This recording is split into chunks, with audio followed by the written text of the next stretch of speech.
Okay, good morning, everyone. It is 10 o'clock. We're going to be for a little bit of a long session, so we want to get started right on time. My name is Danny Weber. I'm going to be the moderator today for this panel, and we are Sachs Kaplan. Just a few housekeeping points, and I'm going to turn on a PowerPoint presentation that everybody can follow along with.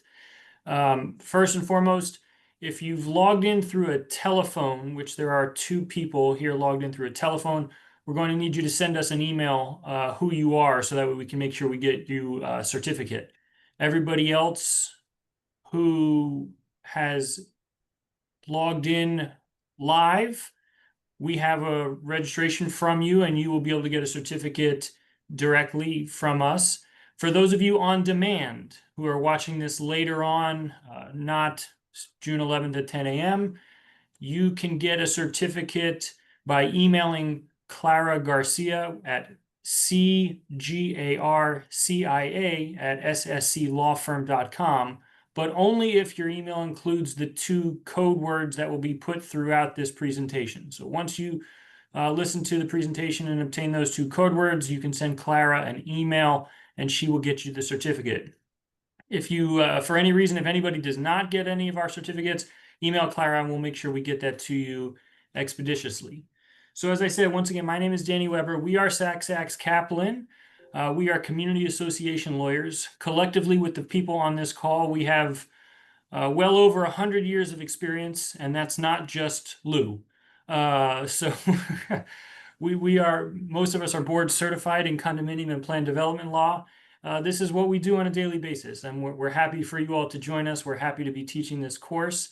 This is an HOA continuing education course. Okay, so if you are looking, if you're in a condominium, this is not going to be helpful for you.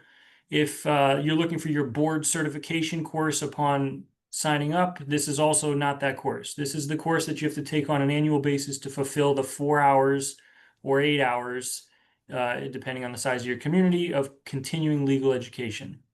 So without further ado, we're going to get started. We have 4 presentations we're going to put on throughout the morning, taught by various of the esteemed colleagues on the screen. If you have questions, please use the Q&A function on Zoom, and we will answer those live or directly in the Q&A, depending on the nature of the question. And if there's anything else you need, then feel free to chat myself or one of the other panelists, and we'll see if we can give you assistance.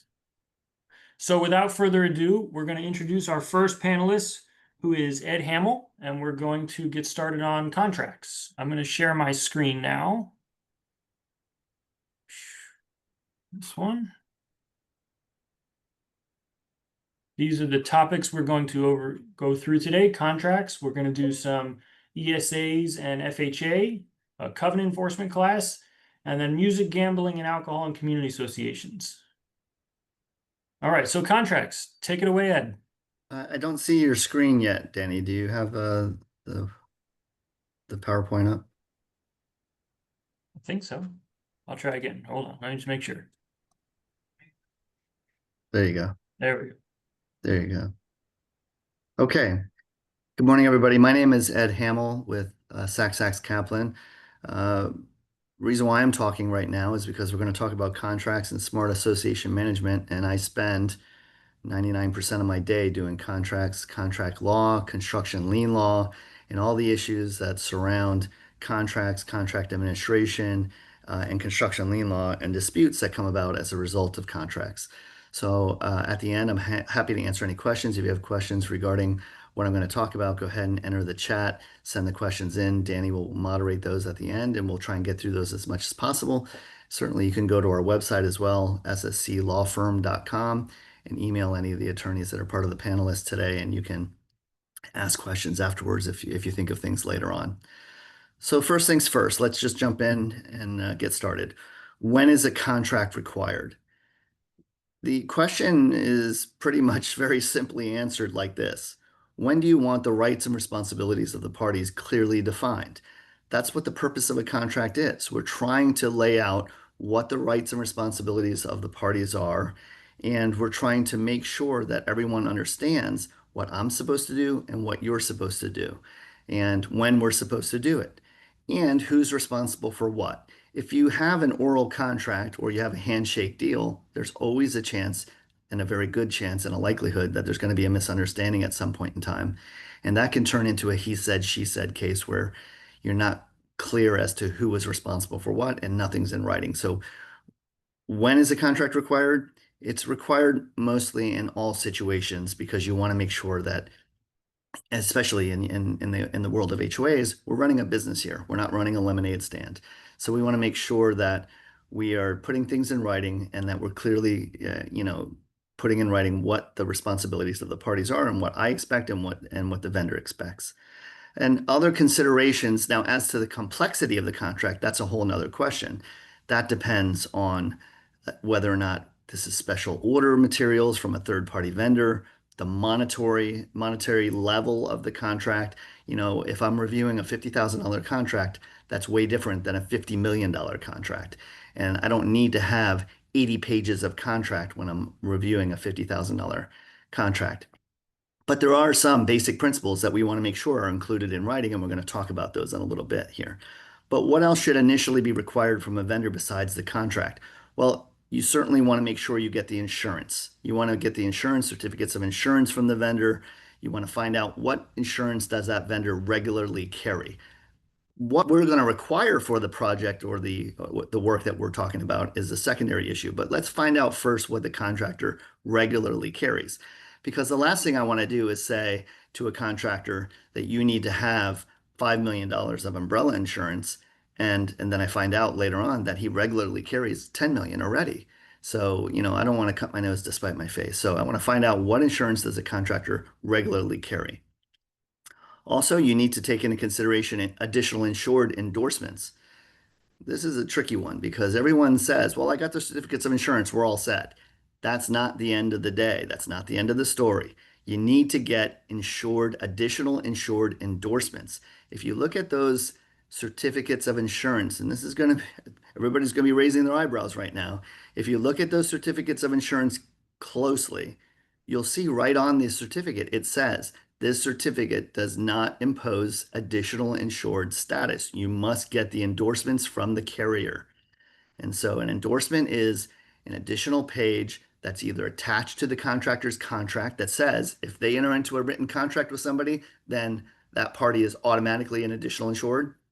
That's called an endorsement added to a policy. Or you can have a letter or a document written specifically from the carrier that says, we recognize you, HOA, as entering into this contract, and you are hereby an additional insured under our contractor's contract insurance policy.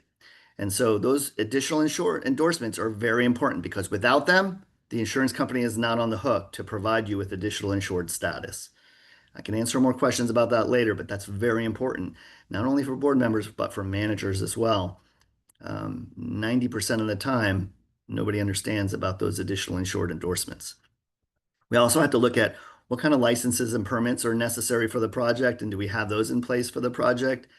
And the first thing I do when I get a contract, somebody sends me a contract, they want me to review it. I say, okay, where's all the specifications, drawings, and everything else that are going to be part of the contract? I need to see all the exhibits. And if they're voluminous, then I need a detailed listing because we want to incorporate those by reference into the contract. We want to make them part of the contract. I have a dispute right now that I'm dealing with an HOA where they entered into a contract and they had an engineer, and that was great. And they had all these drawings and specifications for this project, and that was great. But the contract never said that the contractor was obligated to build in accordance with those specifications and drawings. It was just something that was out there. Everybody knew it was there, but it wasn't in the contract. So the contractor built the project the way he wanted to build it, and he didn't pay attention to those specifications and drawings. So we have to make sure that the contract specifically says, we're going to pay you X, and you're going to build whatever it is you're building in accordance with these specifications. So that's very important.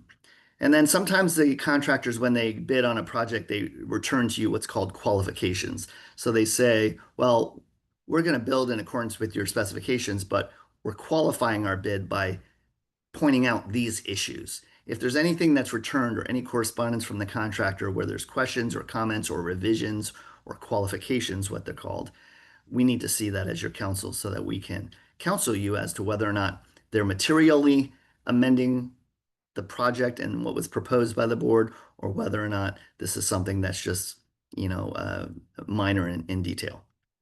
Okay. Next, what should be included in the contract?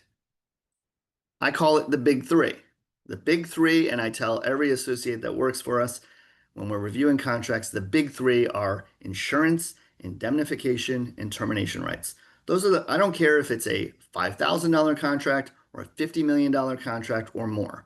Those are the first three things I'm looking for in every contract because those are the first three things that I need as a lawyer to protect you if a dispute happens between the parties. And so we look at the insurance requirements, we make sure they're spelled out in detail, whether or not it's a small project or a big project, the insurance rights and responsibilities of the contractor, what they have to have, what type of insurance, the dollar amounts of insurance, the additional insured status, all that is spelled out in very much detail. Indemnification. We want to make sure that the contractor is contractually required to indemnify us to the extent of their negligence. So if one of their workers is backing up on the project with their automobile and they hit a pedestrian, when there's a lawsuit, guess who's going to be sued? The contractor is going to be sued and the association. We need to make sure that that contractor is responsible contractually to indemnify us and pay for the costs and expenses that are going to be incurred as a result of that claim. And then termination rights. Termination rights of the parties. Can't tell you how many disputes we get where the association wants help because something happened during the middle of the project. They're not getting what they expected from the contractor or whatever, and they want to get out of the contract. Well, unless the termination rights are spelled out in detail in the contract, it's very difficult to get out of the contract. We have to create all kinds of letters and self-serving letters, frankly, to try and set up a termination. And then even then, if you have to go to court and really enforce it, it could be questionable and subject to the subjective ruling of a judge. We want to have it black and white, so it's objective. We have the right to terminate under these enumerated reasons. And so if you call me and those enumerated reasons are there and we need to get out of the contract, I advise the contractor we are terminating for this enumerated reason as provided in section such and such of the contract. And then it's very black and white as to how and why we terminated and how many days notice we have to give, et cetera, for that termination. So we spell that out in detail. Commencement and completion. I can't tell you how many. I just worked on a contract yesterday, and it was a $5 million contract for elevator renovations. And the elevator company was trying to convince the association that, well, we'll decide when we're going to start and when we're going to complete the project later on. That's a discussion for another day. They literally put in the contract TBD, to be determined. I said no. They can figure out when we're going to start 15 days after we sign the contract. No, we're going to figure out when we're going to start the work now, and we're going to figure out when we're going to complete the work now. How many days? How many days from the date of commencement is this project intended to last? We need to know that. We need to know that for budgeting. We need to know that for our members. We need to know that for strategic and logistical planning in the community, things like that. So commencement and completion dates, very important. I would say almost half the contracts I review are missing those easy terms. The contract sum, I want to make sure that the contract sum is spelled out and that both parties agree as to what the dollar amount is. If there's any alternatives, that's the next item here, alternatives or unit prices or allowances that are part of that contract sum, we're going to spell that out in detail and make sure both parties understand in detail how that contract sum was arrived at and what's included, what's not included in there. Also, because we live in Florida, tropical storms and hurricanes. What does that mean? Well, how does that affect our project? Well, if you're working on a paving project and you have all kinds of heavy machinery throughout your community and barricades up and cones up and this up and that up, or materials, piled pavers maybe in the community or whatever else, the last thing you want is if a hurricane's coming through that those things become projectiles or damage your other property around the community or homes. So it's very important that we have provisions in the contract that deal with what are the contractor's obligations if there's a threatened tropical storm or hurricane. Do they have to clean up? How far in advance do they have to clean up? What do we mean by clean up? Where do they store the materials? Things like that. And most importantly, is it going to cost extra money for the association for this cleanup and for this mobilization or demobilization? We spell all that out in detail and make sure that, because that's a reality. It's a reality every summer. We're going to deal with hurricanes and tropical storms. And if we're in the middle of a project, we need to prepare accordingly.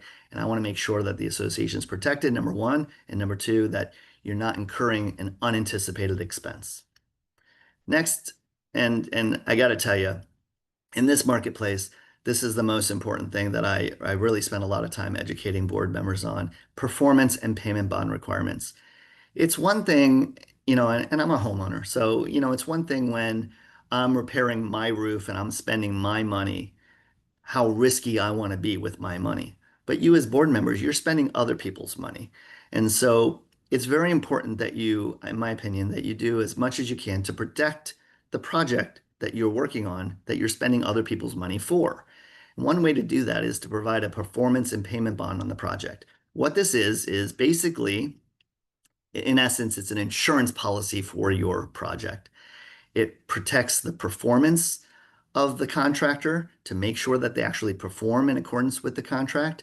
And it protects the payment obligations when you go and you give the contractor an initial down payment of $100,000, that they go and actually pay the suppliers, they pay the subcontractors, because all those people have lien rights against your property potentially. We want to make sure that they're properly paid when we give our money to the contractor, that he pays the subcontractors and suppliers. And I can't tell you how many times there's a situation where either the contractor is not performing and we need to go to the payment bond, performance bond surety and ask the surety to help us with the contractor's performance, or for one reason or another, maybe the contractor's in financial distress or whatever it is, they use our money to pay for things on other jobs. Next thing you know, we have subcontractors or suppliers calling us saying, hey, we haven't been paid on your job and we need to rectify that. So a performance and payment bond is very important. I can spend a whole seminar just talking about a performance and payment bond and the pros and cons and the good, bad, and the ugly regarding it. So if you have any more questions, I'm happy to answer those. But yeah, those are very important considerations. And then part of a performance and payment bond, other considerations that are kind of under that are supply bonds and warranty bonds. A supply bond is basically an insurance policy for a specific item. For instance, I had a project recently where a condominium was revising their atrium and they were spending a lot of money updating their atrium entrance lobbyway. And they had a chandelier that was being ordered from another country that cost $250,000. And in order to build this custom chandelier, they had to pay in excess of 50% upfront.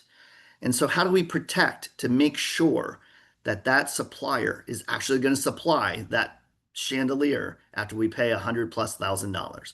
Well, a supply bond. A supply bond is an insurance company that stands up and says, I'm going to warrant and I'm going to ensure that this supplier is going to act in accordance with the contract documents and they're actually going to perform. And if they don't, the insurance company will step up and make it right. So that's a big ticket item. If you have particular supplies that are very costly or require upfront payments that are burdensome.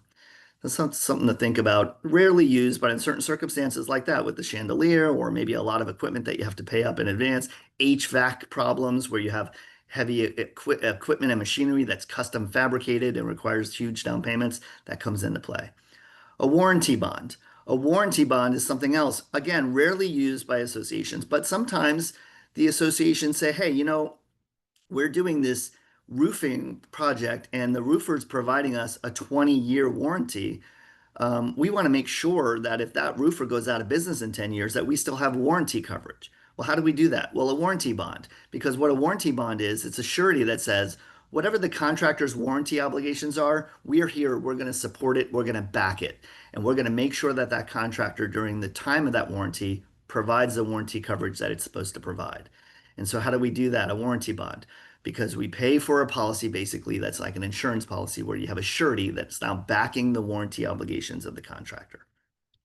And so rarely used, but in certain circumstances where the performance and payment bonds only last for 1 year past the date of substantial completion. So if you have a warranty that goes beyond that 1 year period, you want to consider a warranty bond and weigh the pros and cons regarding it.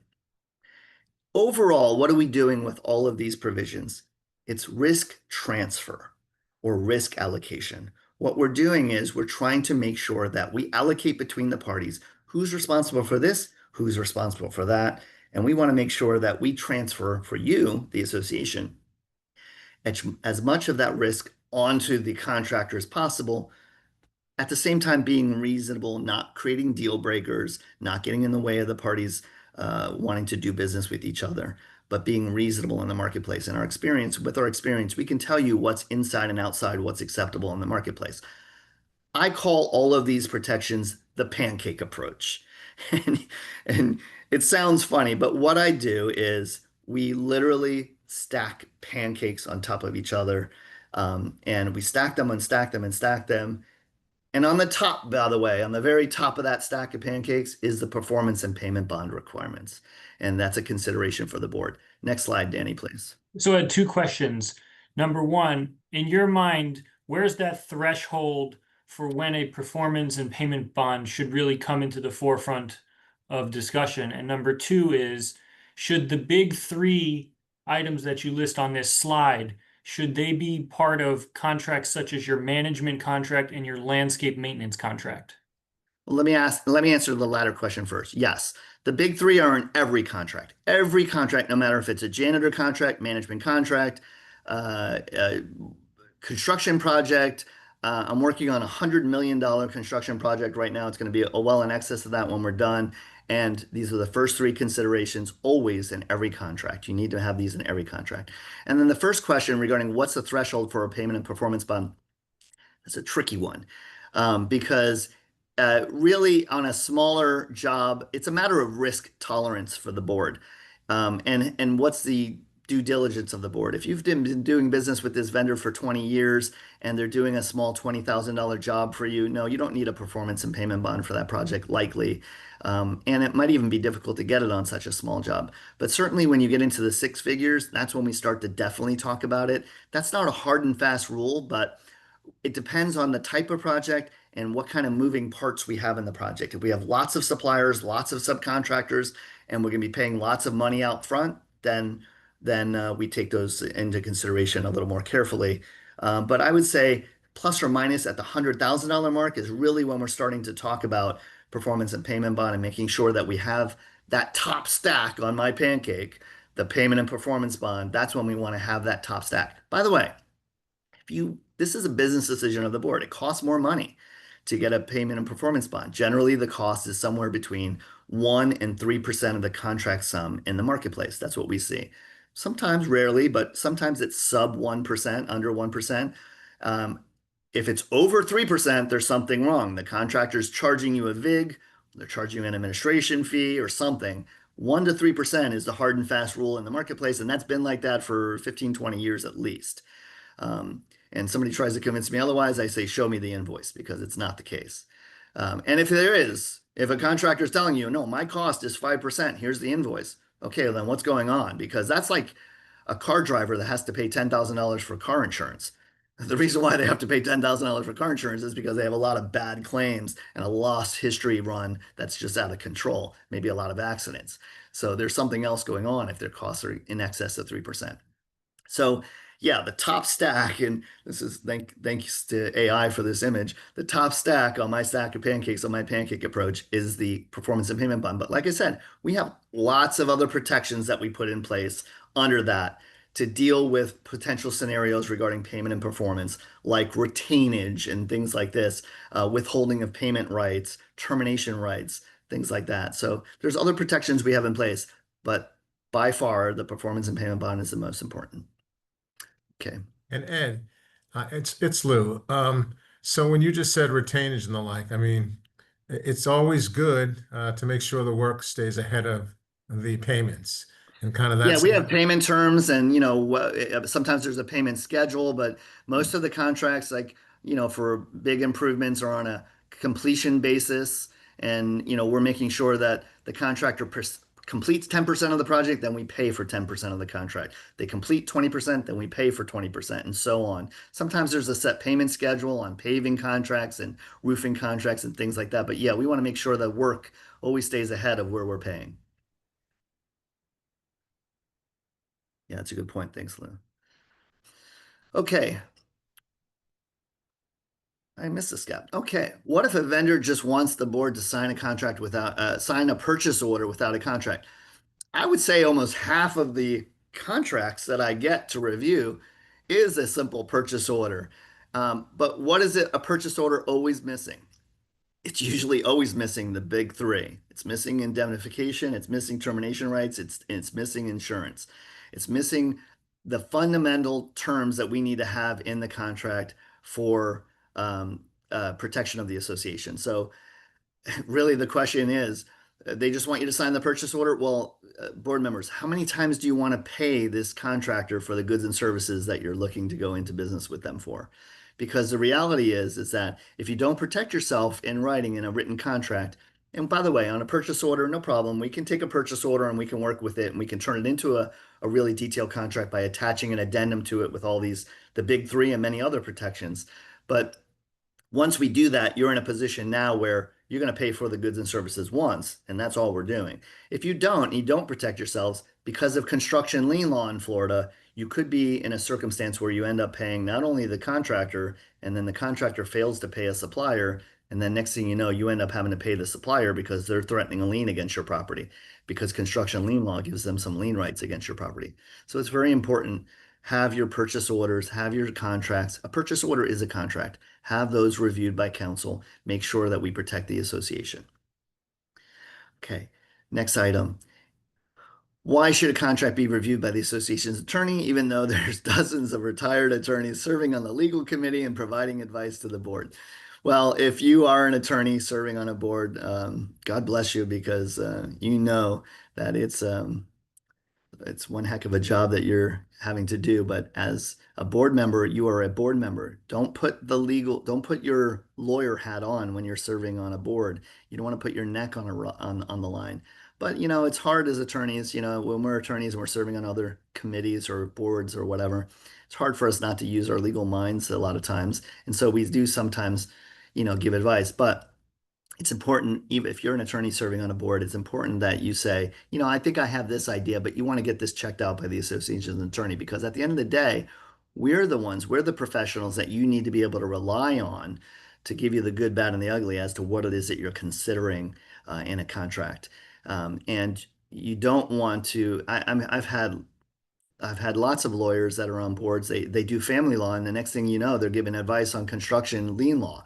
No, they do family law, or they don't specialize in HOAs, so they don't know what the statutes talk about, or whatever have you. They don't know what's in construction lien law regarding indemnification, and how if you have certain words or you don't have certain words in your indemnification provision in the contract, the entire indemnification provision could be void as a matter of law. So they don't know those little nuances because they don't practice this every day.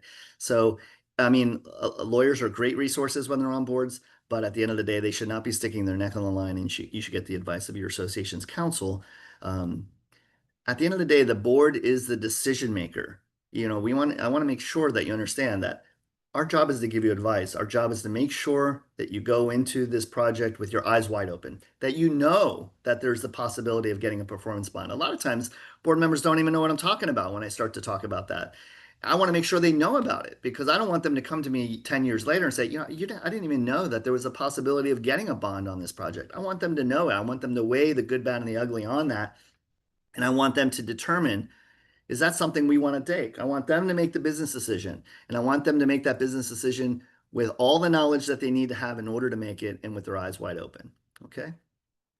Ed, Ed, it's Lou. I mean, also, doesn't the fact that you kind of come to us, or your attorney, outside attorney, protect you on the business judgment rule, where you can rely on your experts, you can rely on your attorneys, your accountants, sometimes management, and if you make a mistake, that's okay because you relied on those professionals. Isn't that another reason? Yeah, of course it is. And also, I mean, some obviously your members are going to come to you a lot of times and say, well, why are we doing X, Y, and Z? You want to be, one of the reasons might be, well, because our association attorney recommended it, and here's why. And then you can rattle off those reasons. Another reason is, Lou, and I had this happen recently. A lot of times the governing documents of the association just deals more in the context of interpreting the governing documents of the association. But a lot of times even the association's governing documents can say, if you make an interpretation, board members, as to rights and responsibilities under the governing documents, if you reach out to your counsel and your counsel agrees with you that the interpretation is reasonable, then that's binding and conclusive. End of day. That's the end of the story. Yeah, we love that. We love that provision. It's very Uh, rare, right? But I had it happen yeah. the other day and I was able No, it's to, and we're finding it's a little less rare than we would have anticipated because there are certain things yeah. where it's like, okay, well, who interprets that? Because it's not very clear on what you're interpreting based on the documents. And then there's a provision of the documents that say, any interpretation that the board makes shall be binding. That has gotten many boards out of trouble on close calls. Yeah, I just had it this week where we were able to use that. And by the way, there's some recent third DCA, third District Court of Appeal in Miami decisions enforcing that, where the court said, well, hold on a second. There's this provision in the governing documents. We're not going to overrule the association's counsel. The documents speak for themselves and says, counsel said it's reasonable. We say it's reasonable. That's it. So yeah, very good provisions. But yeah, at the end of the day, why is it important for the association attorney to review? Because you want to get that attorney's advice and you want to be able to tell your owners that you've gotten the professional advice. No different than when you want to do paving project in your community. Well, what are the specifications for the paver? I hope you don't go to a contractor and just rely on the contractor to do paving. No, I have a contract, right, an issue right now I'm dealing with where they actually issued an agreement that says we're going to build you a dock, and it didn't have a description as to what the dock is, how it's going to be built, how big it's going to be, etc. And so I hope that you rely on those professionals like your architects and engineers, and likewise your association's attorney, in order to give you that professional advice when you make the decisions as to how you're going to proceed on your project. Okay. Ed, and speak to the fact that in this question, the word before I think is important. Why is it important specifically for the council to review it before they sign it, as opposed to after they sign it? Well, in the process of going through a contract review, and even without counsel, there's lots of revisions. And one of the big things that I want to make sure of is, are we looking at the final version of the contract? Have all of the documents been incorporated? Sometimes specification. I'm on a contract review right now where the specifications have been revised 4 or 5 times already. And we need to make sure that we're referencing the final version of the specifications, that all of the revisions that have been negotiated by the parties, price changes even, have been entered into the contract. It wouldn't surprise me for a board who's not having counsel or and management's help in reviewing the final versions of a contract before they sign. They end up signing the wrong I had a client recently that signed a draft of a contract. It literally had the watermark through the entire contract that said draft. And they didn't realize what they were signing. So we help with that to make sure, and we review the documents, and we have a chain in our the way we store our documents to make sure that we're looking at the final, most updated documents, because there could be different versions of the agreement. We want to make sure all the edits were captured in the document before it's being signed, and that you're in fact looking at the final version and not the draft before it's signed. And certainly, once the contract is signed and then they realize and they send it to us after the fact and say, hey, can you look at this and see if there's anything wrong with it? Inevitably, there will be. And at that point, we're up to the goodwill of the contractor to try to go back and enter an addendum or execute it. Our leverage is gone because we've already signed it. And if he says no, we're stuck in breach of contract. Yeah, the worst thing terrible. is, the worst thing for any relationship would be to start a contractual relationship with a mistake. And that's what it's called in the world of contracting. It's a mistake where one party thought they were signing, for instance, the final version, and they weren't. They were signing an earlier version, and a mistake happens. And you're subject to the goodwill of the contractor at that point. And if they don't agree with you, you can end up in litigation very quick, having to sue because of a mistake in the contracting process. And you don't want that to happen. So yeah, it's very important that we look at that, and make sure that we have all those final edits and that we're actually signing the final version that's meant to be signed by the parties. I literally send a contract to the client saying, this is the final version ready for execution by the parties, with specific instructions where to sign, what pages to initial, whether or not it needs to be notarized, if there's an easement or something that's attached, things like that. So yeah, very important. Okay. Contracts, what the large print giveth, the small print taketh away. It's very true. I can't tell you. We talked about those proposals earlier. A lot of times those proposals are easy peasy and one pagers, and then you look at the fine print on the very bottom, and there's something in there that says, oh, by the way, the contractor is only liable for $5,000 no matter what happens on this project. A limitation of liability provision. You got to look at the fine print. We got to make sure we revise that. And so yeah, that statement's very true. All right. What are the steps when a contract goes south? Well, you got to get your counsel involved early. This is very important. You got to get your counsel involved early. Yes, you need to talk and work with your engineers and architects, but you got to get your counsel involved because we look at certain things from a legal perspective. Engineers and architects are looking at things from a project perspective. How can they get the work fixed? We're looking at things from a legal perspective. Like, for instance, I have a case right now where they did not get counsel involved early and they missed deadlines for filing claims against the contractor. Notice provisions that require you to tell the contractor there's an issue. Sometimes the contract says you have to do that within a certain amount of time. You have to put it in writing. You have to advise certain people at certain addresses in writing. Those notice provisions are very much strictly construed by the courts. And so the very first thing we do when there's a contract dispute is we dissect the contract to see what are the notice issues, what are the notice concerns, who do we have to provide notice to, when, how, and where, so that we make sure we don't miss any deadlines that are in the contract regarding this dispute. And then we work on the dispute itself and try to resolve it. Okay.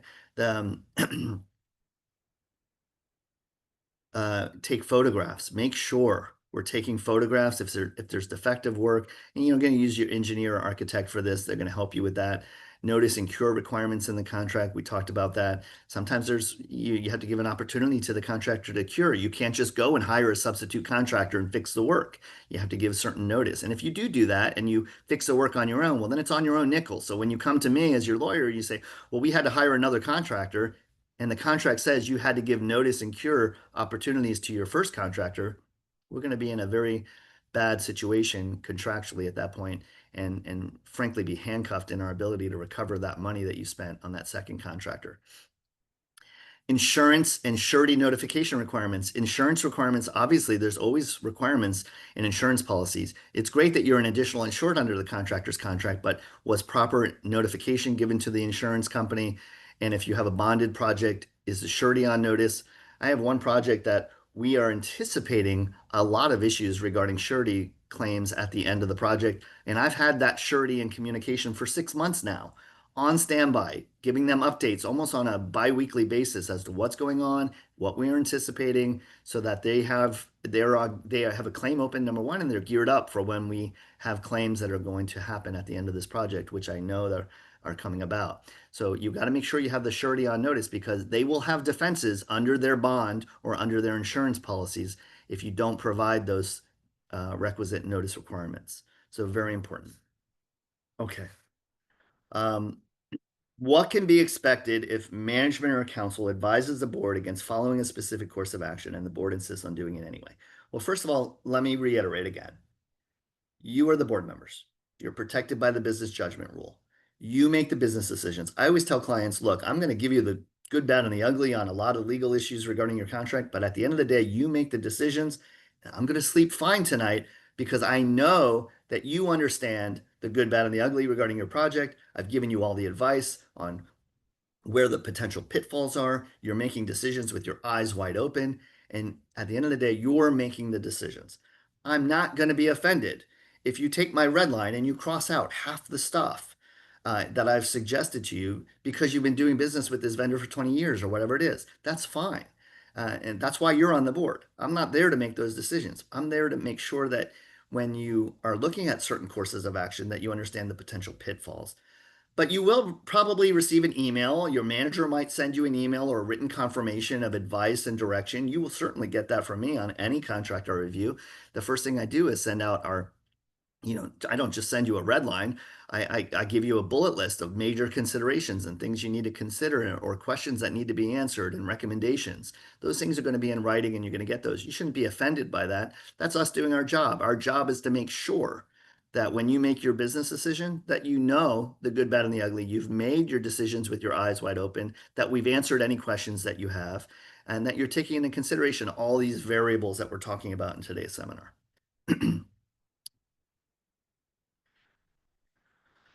Why is it important for the board to approve all contracts in a board meeting? Well, that's a simple one, right? Because boards, if you're acting properly, you do all of your acts at a board meeting. You don't do it via email. You don't do it by phone when just having a couple board members on the phone. Okay, let's proceed with this new landscaper. you have to do your deliberations and your decision making in front of the owners. Now, of course, there's what's called a unanimous written consent, and we can talk about that later, but that's an alternative when you have certain circumstances that justify the need for making a quick decision and the board's unanimous in that decision, and you don't have time to have a board meeting. But in general, all of your acts of the association occur at a board meeting. So that doesn't mean that you have to deliberate all these revisions in front. No, we usually have a committee or a couple set of board members or whatever that's interacting with council and the contractor. We're going back and forth and we're negotiating different provisions and trying to get the best for the association. But at the end of the day, when we have that final contract ready for signature, we're going to take that to the board at a board meeting. We're going to talk about a summary of all the major protections for the association, the cost, the benefits, the time for commencement and completion, all those things.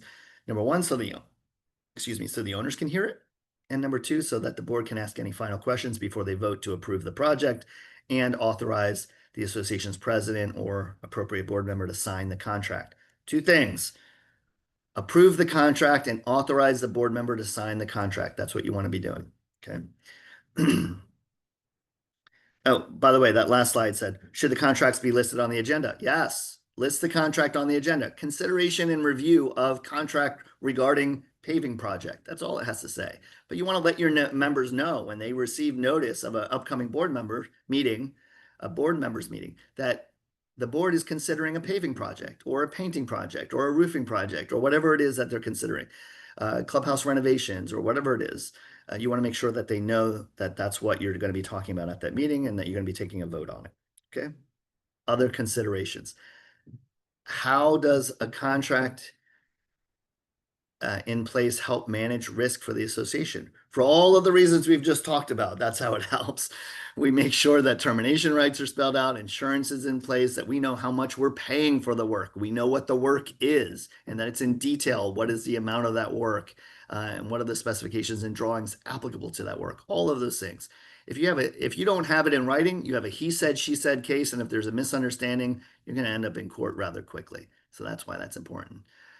Board members and property managers read and understand the association's contract. I always say to the association, look, I'm going to give you a list of bullet point considerations that I want you to pay attention to, but it's important to read the entire contract because there might be something in there that you don't know about that's important to you as a board member and important to you when you deliberate whether or not to proceed on the project. And we want to help you with that if there is a question. So read the entire contract. We're going to provide you a summary. I'm going to provide you with bullet points of major considerations, but read the entire contract because at the end of the day, it's the board that's making the decision to proceed, not me. I'm just giving you advice. I'm giving you opinions. I'm giving you recommendations. The board makes the decision and authorizes the appropriate board member to sign the contract. Why is it important to document recourse with the vendor who's not meeting the contractual obligations? Because, for instance, if you don't have termination rights in there, or if you don't have withholding of payment rights in there, or if you don't have a performance and payment bond in place, then when you come to your attorney and you say, well, we have a contract and we have a vendor that's not performing, what can we do? Well, what's in the contract? I have to review the contract. It's a one-page proposal and it just says they're going to build a dock. Oh, well, I need to now create recourse for you by a letter writing campaign against the contractor and try to come up with things that are self-serving. I don't have black and white rights in a contract that gives me specific recourse that I can use that's enforceable if I have to go to court for you. And so it's very important that those things be in writing and that our recourse be in writing. What our rights and responsibilities are of the parties should be in writing. And if it's in writing, then we have recourse if we have to go to court to enforce them, or if we have to go to a surety to enforce them. And then there's a whole myriad of other issues when it comes to Florida construction lien law.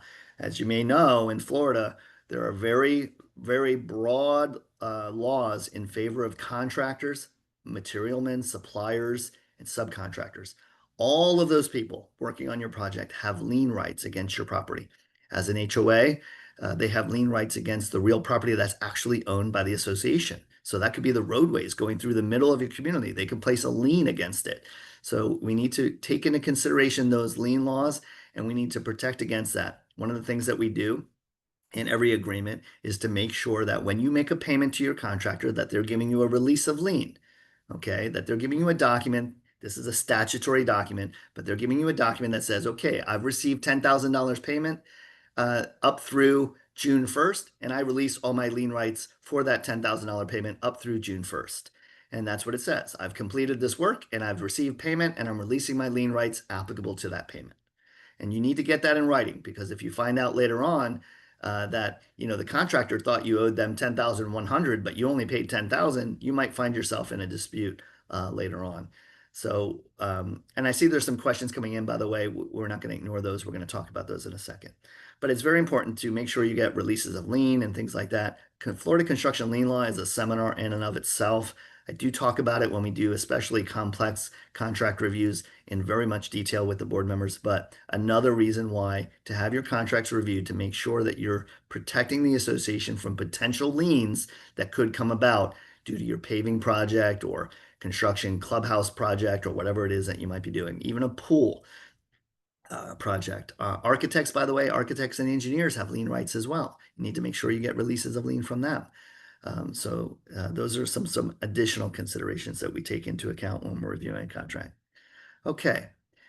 Danny, I think now's the time when we're going to look at some questions and see if we can help with something else. Or is there anything else that came through? And if anybody has Yes. any questions, go ahead and send your chats, please. All right, so the first question is, how should an HOA handle certificates of insurance which can be canceled after they are submitted and accepted under the contract? Should we be checking regularly until the project is completed? Well, the answer is yes, you should be checking regularly, but one of the provisions that we put in place is that the certificate holder needs to advise you with 30 days notice if there's any insurance changes. And so one of the reasons for that certificate to be issued is that they now realize that they have a project and that you're an additional insured, and they're going to put you on notice when there's changes with respect to that insurance. But yes, you should be, especially if it's a long project that's going on longer than 6 months. You should be checking those insurance certificates regularly and updating them to make sure that the requisite insurance is in place.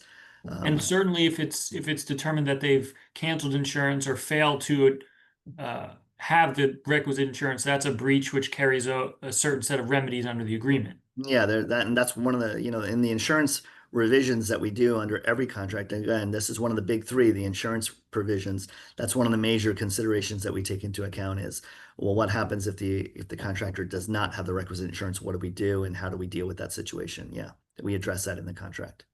Is there an amount above which we should employ our attorney? I can't imagine anything under than $5,000. So I think what the question is derived at is, what's that sort of threshold for the value of the contract where the board can feel more comfortable signing it as opposed to when it should go to the attorney? Yeah, it's very difficult to answer that question because it depends on project to project. There's not really a dollar threshold. It's really a risk tolerance threshold. The board has to assess, it has to make a business decision as to what its risk tolerance is on the project. If it's a small, $5,000, parking stump painting contract, and the worst case scenario is $5,000, then, as long as you're doing, and management's going to help you with this, making sure you have proper insurance in place and making sure the contractor's licensed and things like that. As long as you're doing that fundamental due diligence, then you're pretty well protected. But where that dollar amount of the contract breaks and where you need to have the attorney involved, it's really a risk tolerance issue from board to board. Some boards have us review every single contract down to the penny.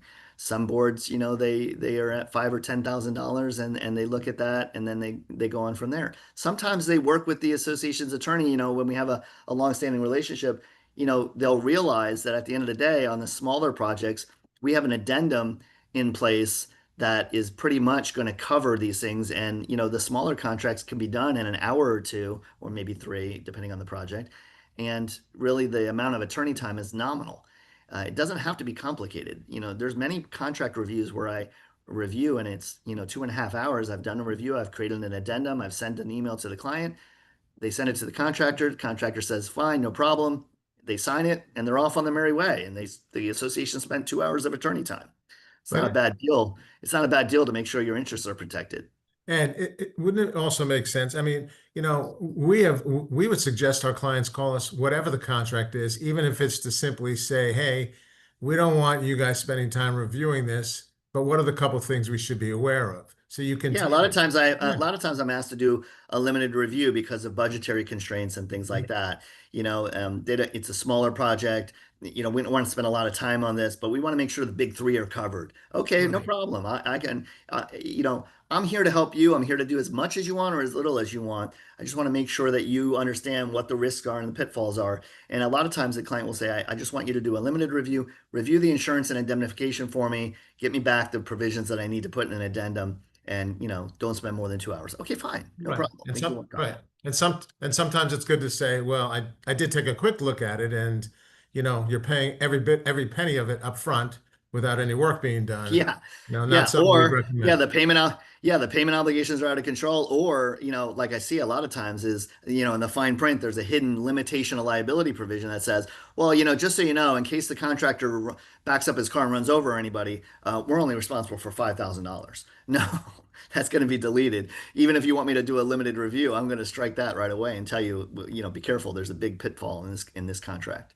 And I'm sure Danny's got a few more questions, but there was something, and I apologize. I was actually doing some billable work, so I missed you for a few minutes there. But did you talk about automatic renewals? I've got a couple cases or situations right now where unknown automatic renewals have bound our clients into continuing contracts that truthfully they didn't even remember signing. Yeah, I mean, especially the longer term contracts, cable contracts, management contracts even have this a lot of times. Our knee-jerk reaction is to delete automatic renewals, and that's a starting point. Usually, there's just a negotiation where, okay, if it does automatically renew, because sometimes that helps the association. By the way, the automatic Yeah. renewal sometimes is favorable to the association, but we On want to make sure. pricing sometimes, yeah, and Yeah, and the sometimes on pricing, pricing. sometimes the pricing's protected and things like that, but we want to make sure that the term on that automatic renewal is limited, that it's not a 5-year automatic renewal. Or if it does automatically renew, well, what are our termination rights during that Correct. term? Right. Can we get out of it easily without cause? If we can do Right. that, then great. So an automatic renewal with a 30-day termination with or without cause is not the end of the world. No, that's not the end of the world at all. Again, our knee-jerk reaction is delete it because we expect that the board's going to be on top of things. But yeah, a lot of times the example of what you talked about, Lou, happens all the time, right? Future boards down the road, they didn't know that the cable contract's coming up for renewal, and next thing you know, it automatically renews for a 5-year term. And by the way, if it does renew for a 5-year term, and it can be very difficult to get out of those automatic renewal provisions. So yeah, you got to be very careful with those automatic renewals. So the next question is, a lot of the talk here is about physical construction-based contracts. What about online services like your electronic voting provider, accounting software, month-to-month services? I wouldn't expect insurance from Intuit or QuickBooks or GoDaddy for a website. So how does the review Yeah. vary for those Yeah, kinds of? those kind of agreements like that for online services and software and things like that get a little more difficult, especially when they're big national companies or software companies. They get very difficult to amend, but you certainly want to make sure that, for instance, termination rights. Well, what if we're not getting the goods and services, the online services that we thought we were going to get? What if the software is not user friendly? The user interface is not as easy as we thought it was going to be? What's our ability to get out of the contract? Those are things that we want to look at. There's different considerations that come into play when we're looking at those. Insurance not as great of an issue. We do look at what insurance does a contractor have, especially because a lot of times even those service providers, they're doing some sort of on-site installation for you, um, some sort of initial startup or some sort of software installation on site. If they're coming on your property, we need to make sure they're insured. But usually what they have is sufficient and it's in place already. It's just a matter of reiterating what they already have. So it's not really an issue. Um, but termination rights, that's a big one when you deal with those kind of service contracts that are online and things like that. And you also want to look at limitation of liability provisions. They're always in those. They're always in there. So yeah, we got to look at that. What else? Okay, so we have numerous contracts of relatively small amounts that we don't have legal counsel review. Our property manager has insurance documentation for all vendors.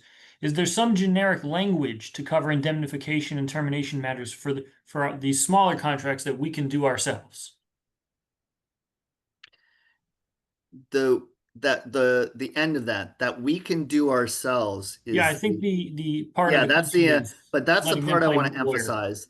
Though the part of that we can do ourselves is the important focus here, because when you do it yourself, you need to realize that you might miss something else. What you're asking me, is there a cookie cutter form? In essence, what you're saying, is there a cookie cutter form that we can use for a lot of our smaller projects? The answer is, I can provide you with an indemnification provision that's pretty standard. I can provide you with an insurance provisions that are pretty standard. But the issue is, what else is in that agreement that possibly needed to be deleted because it has a big impact? Like, you cannot terminate this contract unless you do X, Y, and Z. Or you cannot terminate this contract without cause. Or um, my liability as the contractor, I'm only responsible for $5,000 no matter what happens, including breach of contract, tort, anything. Tort means, like a personal injury case where there's a physical harm to somebody. Those limitations, they pop up in the fine print in a lot of projects. So it's easy for me to give you and say, well, I can spit off a indemnification provision in 2 seconds. But what else is in that contract that maybe needs to be stricken because it can be troubling for the association? But the answer is yes, your counsel can help you with those standard provisions for indemnification and insurance. I'd be careful. Look, insurance, we punt a lot of times to the insurance agents. I've been doing contract law now for, I don't know, 26, 7, 28 years or something like that almost. I'm learning new things about insurance almost every contract I work on. Every time I get on a phone with an insurance agent, I'm learning new things and nuances about insurance, because it's a revolving industry, and the terms in insurance policies are always being litigated, and the revisions and insurance coverage are always being changed. So I'm always learning new things. And so, like, for instance, I'll give you an example. Can you give me a cookie cutter indemnification provision? Yeah.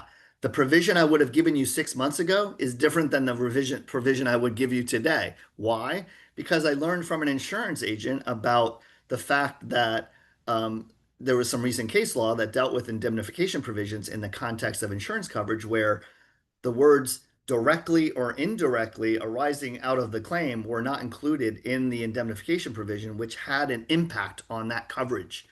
And so certain words not being in a provision that change over time can be a problem for the association. So it's important that you just stay in regular communication with your counsel and make sure that you're up to date if you do have some of those cookie cutter type of provisions. The insurance language is always changing, and we defer to the insurance agents. Even though I provide you with insurance coverage, I always say, take these insurance provisions to your insurance agent, have a discussion with your insurance agent, not really to double check my language. Most of the time, they're going to look at it and say, yeah, all the proper coverages are there. But what they're going to also tell you is, what are your coverages? And because one of the protections we're giving you is that the contractor's insurance is primary and non-contributory. That means that if there's a claim, that you have to go to the contractor's insurance first. And if that insurance coverage is exceeded, then what happens? Well, the association's insurance is triggered. So you want to have a discussion with your insurance agents about what type of insurance do we have, and do we have sufficient insurance in place for this type of project. I have a contract I'm working on right now where it's a $5 million elevator project. And lo and behold, the client didn't realize that their property insurance would not cover those new elevators being installed until the project was completed at substantial completion. So they had to take out additional insurance during the course of construction. It's called builder's risk, all risk insurance. They had to take out additional insurance, a rider on their property policy, to make sure they had proper coverage in place during the construction of the project. So yeah, getting back to the question, we can give you certain cookie cutter type of provisions, but it's important that they be used in the proper context. It's like using AI. People get online and they kick me questions all the time in AI. AI is only as good as the input put into AI and the question and the query given to AI. It's the same with your counsel. We can only help you as far as you ask us those questions. So come to us with those questions. Let us help you. Let us make sure you're moving forward with your eyes wide open on a contract. Thank you, Ed. No more questions in the queue. So without further ado, we're going to transition to our next presenters. All right. Thank you, anybody. If you have any other questions, by all means, you can email us or look on our website for further information. Take care. So coming up next, we have the ABCs of ESAs and an examination of fair housing laws, presented by Steve Rappaport and Michael Ungerbuehler. Okay. So, to start off with just a little bit of an intro, I think we can put up the next slide. And Michael's going to kind of take a little bit of the lead as we go along and chime in and so forth. We're going to kind of go back and forth and try to match up with the PowerPoint slides, but I may go off script a little bit with some examples and some stories and so forth, and I know Michael will do the same. But to start off, I think it's really important to understand the distinction because there is a huge misunderstanding of what law actually applies to homeowners associations in the first place. And I can't tell you how many times when we're dealing with these ESA issues or other fair housing issues that we get a communication from the other side's attorney or from the owner themselves saying, I'm disabled and the ADA says you have to allow my animal or my whatever the accommodation the person is requesting because ADA applies here. And the truth is ADA does not apply. What we're talking about and the law that we need to be focused on is the Fair Housing Act of 1988. The ADA applies solely to public accommodations. So that's why if you're out and about at Publix or at the local theater or wherever you're out in the public and they have a sign that says service animals only, ADA applies to public accommodations and public places. And under the ADA, only service animals are allowed to be brought to a public accommodation. So that's why Publix is allowed to say no emotional support animals. We're only going to allow a true trained service animal because they're not governed by fair housing. They're not a housing provider. They're a public accommodation. They're governed by ADA, which is a different law. For our purposes, the Fair Housing Act of 1988 basically says that an association is obligated to make a reasonable accommodation or a reasonable modification where requested by an owner to one of its rules or policies or procedures if that person can demonstrate that they have a disability and if that person can demonstrate that there is a disability related need for whatever the accommodation is that they are requesting. So for purposes of our discussion today, since we're talking about assistance animals, ESAs and the like, basically the question is, why do you need this animal and what is it about this animal that it would require us to provide you an accommodation to our policies and procedures? So again, really important, public versus private, ADA does not apply, fair housing applies. Under fair housing law, we don't really distinguish between service and emotional support animals. Under fair housing law, both of those animals are really lumped together in what they call assistance animals. So whether it's an ESA or a true trained service animal, we're going to be obligated to allow it if they can demonstrate that they have a need for that particular animal. The other big distinction, then I'll let Michael chime in on this next slide, is between ADA and fair housing is the type of animals that are really allowed to be brought onto the property. Under ADA, you are restricted to either it being a dog or, believe it or not, a small horse. So if you have a dog or a small horse that treats a particular disability, then under ADA, you can bring one of those two types of animals to that public accommodation, again, to that Publix or that theater or wherever the shopping mall that you're going to. But again, for fair housing purposes, just like we're not limited to only service animals, we're also not limited to the type of animal that we have to allow as long as the animal is reasonable and it treats the particular disability that's being claimed. So under fair housing laws, it doesn't have to just be a dog or a small horse. It could be a cat. It could be a Vietnamese pot-bellied pig, which I have heard. So, and I don't know, Michael, if you've had some interesting examples on in your practice, but I'll let you chime in a little bit for a few. Yeah, not yet. We're all waiting for the emotional support alligator. Mhm. I We had the offered- emotional support python 2 weeks ago. There you go. Yeah, so yeah, and like Steve says, under the ADA, you're limited to miniature horses and service dogs, but under fair housing, there's no limitation on the type of animal, and if it's a dog, you're not allowed to restrict on the breed or the size or the weight of the dog. So, and that would probably apply to any animal in general. So, and then we need to look at, well, is it a reasonable accommodation? Is having an alligator inside of in a home, is that something reasonable? So yeah, that's definitely, there could be any type of animal at all, and it is a case by case basis. Steve, don't forget the emotional support capuchin monkeys. Yeah, so I'm glad you reminded me of that. So, we don't have the citation on the screen, but if you're taking notes and you want to look this up later, if you go into Google and you just Google Fair Housing Act, January 28, 2020, there is a HUD guidance that's put out. It's about 20 pages long. It's really good, and I would recommend everybody read through it. But it gives an example on page 13 of it, of an example of a unique type of support animal. and I'm reading directly from this, so I clearly could not make something like this up. But it says an individually trained capuchin monkey performs tasks for a person with paralysis caused by a spinal cord injury. The monkey has been trained to retrieve a bottle of water from the refrigerator, unscrew the cap, insert a straw, and place the bottle in a holder so the individual can get a drink of water. The monkey is also trained to switch lights on and off and retrieve requested items from inside cabinets. The individual has a disability-related need for this specific type of animal because the monkey can use its hands to perform manual tasks that a service dog cannot perform. So not only just for entertainment purposes, I wanted to read that, but it brings up a couple of important points. Number one, first of all, that monkey, of course, would clearly have been a service animal and not an emotional support animal. So if the person had a capuchin monkey and was claiming emotional support animal, we would be able to have some discussion over what kind of emotional support or what kind of benefits does it really have for that particular owner. In this case, I think it's pretty clear that this animal was trained for a particular physical task.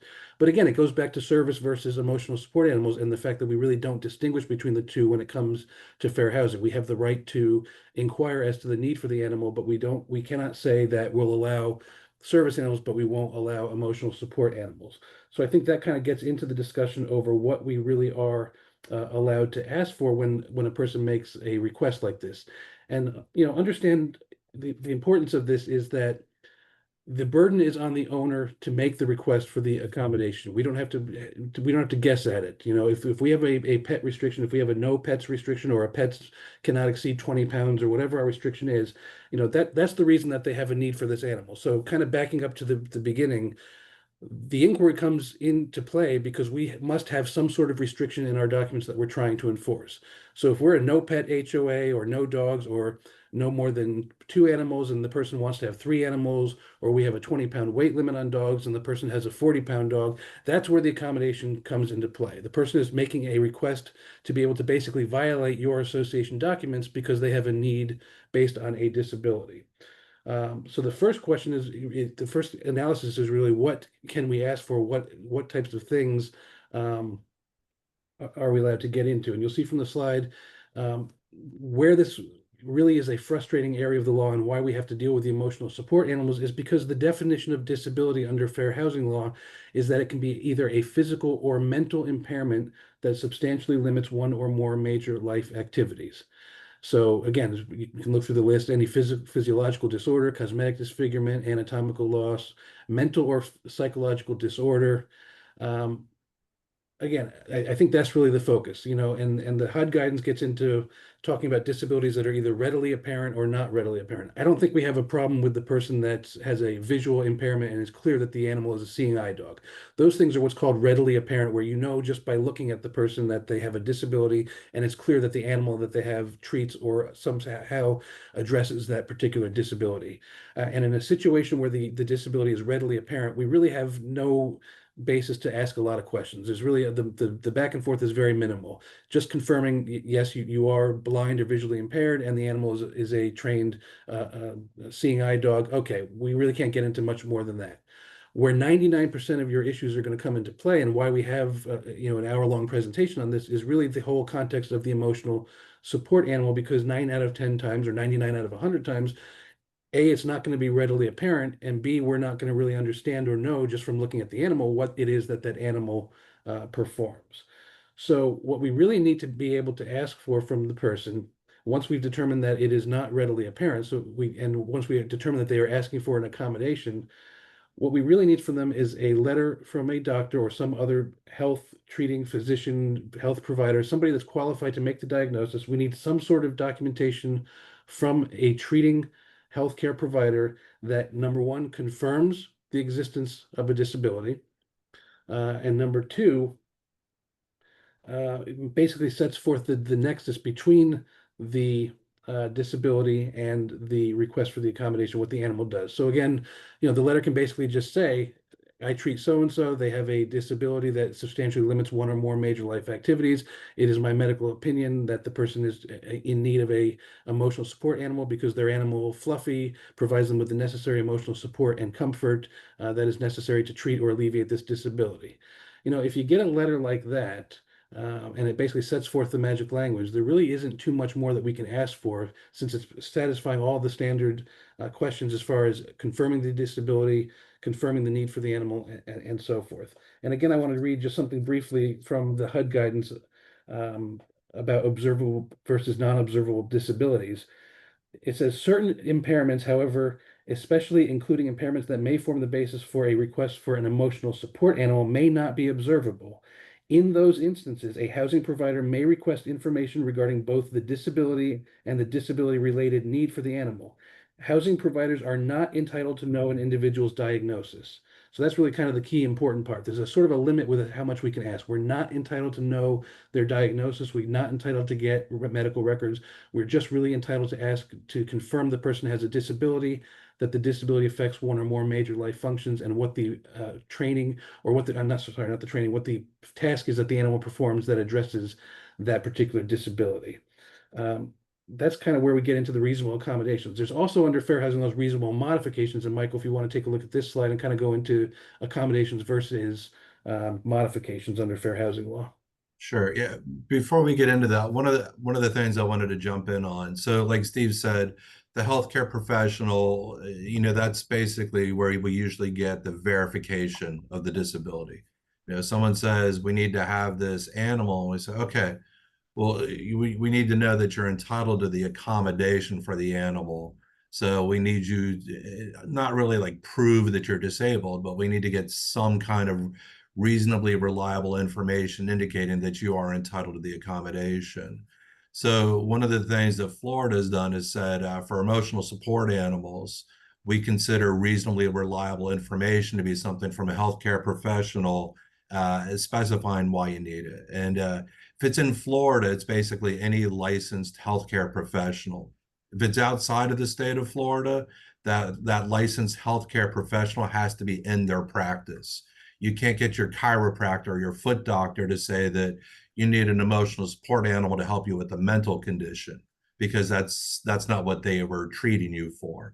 So there is some back and forth and some dialogue with the person making the request. We get a lot of times we'll see a licensed healthcare professional will say, so-and-so needs this dog as their service pet. And you're like, well, hang on. First off, under fair housing, these animals are not pets, period. They're tools, specifically like a service dog is considered the same thing as a wheelchair. So it's a tool, not a pet. So when you get a healthcare professional calling it a pet, you're going to follow up and say, well, we need you to kind of clarify that. Or they'll confuse all the words and they'll say emotional service animal. And you're like, wait. Are you talking, is it a service animal or is it an emotional support animal? Because there is a difference between the two. And really the main difference between, I think, Steve, you might have mentioned, maybe not, but difference between emotional support animal and a service animal, the emotional support animal just exists. And that's all that it needs to do to provide comfort to the person needing it. A service animal is an animal that's been trained to perform a particular task to help with the disability. One thing we get a lot of times, associations will say, well, can you make them wear a service dog vest or something to prove that there is a service dog? No, fair housing does not allow you to require the dog walk around with the service vest on. A lot of times somebody that truly needs a service dog will put that vest on because they don't want people touching their tool, because it's not a pet, it is a tool. And you don't want to interfere with that service dog helping out the disability. So that's why you'll see those worn a lot. And that's voluntary by the person with the disability, but it's not something that we can require. Likewise, we've seen a lot of times they'll go onto servicedogsusa.com or all these other websites, and they'll say, here are all these certificates. Fluffy is a service dog as registered by this company and is also an emotional support animal as registered by this company. Well, fair housing says there is no registration requirement, period. So simply providing registration documents does not mean anything. That in and of itself does not mean they're entitled to the accommodation. So like Steve said, there's this dialogue you have to engage with the person making the request, and even possibly the healthcare professional, saying, well, you made all these comments. We now need you to explain all of these things. And one other thing, You might have mentioned, Steve, there's no limit on the number of emotional support animals or service animals that one person may need to help them with their disabilities. Yeah. So, Yeah, and I'll get to that in a little bit later in the presentation. I know we're going to talk a little bit now about accommodations versus modifications. Towards the end, after we get through some of the bullet points and some of the slides, I have sort of my 7 or 8 most common things that come across my desk, and one of those is the multiple animals, and I do want to get into that because that does get very interesting, and there are ways maybe we can get around that. But yeah, you're 100% right. There is no technical limit on what a person can request as long as it can be shown that what they're requesting is necessary to address their disability. yeah, so modifications. So first we talked about accommodations, then there are modifications. Modifications is where the requester is saying, in order for me to have equal enjoyment of my home and the community, I need something different to be done with the common facilities. For example, trying to get into the clubhouse, we have to walk up a few steps. I have a wheelchair, I can't do that. I need you guys to put a ramp in.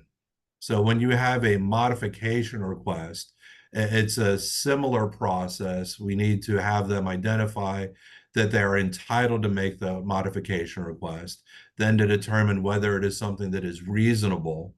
How much is it going to substantially change the way that the amenity is made available to everybody? And if they're able to demonstrate that they are entitled to this modification that needs to happen, then the association can say, okay, we're going to allow this modification to be done. We'll let this ramp be put in. However, for a modification, that is done at the expense of the requester.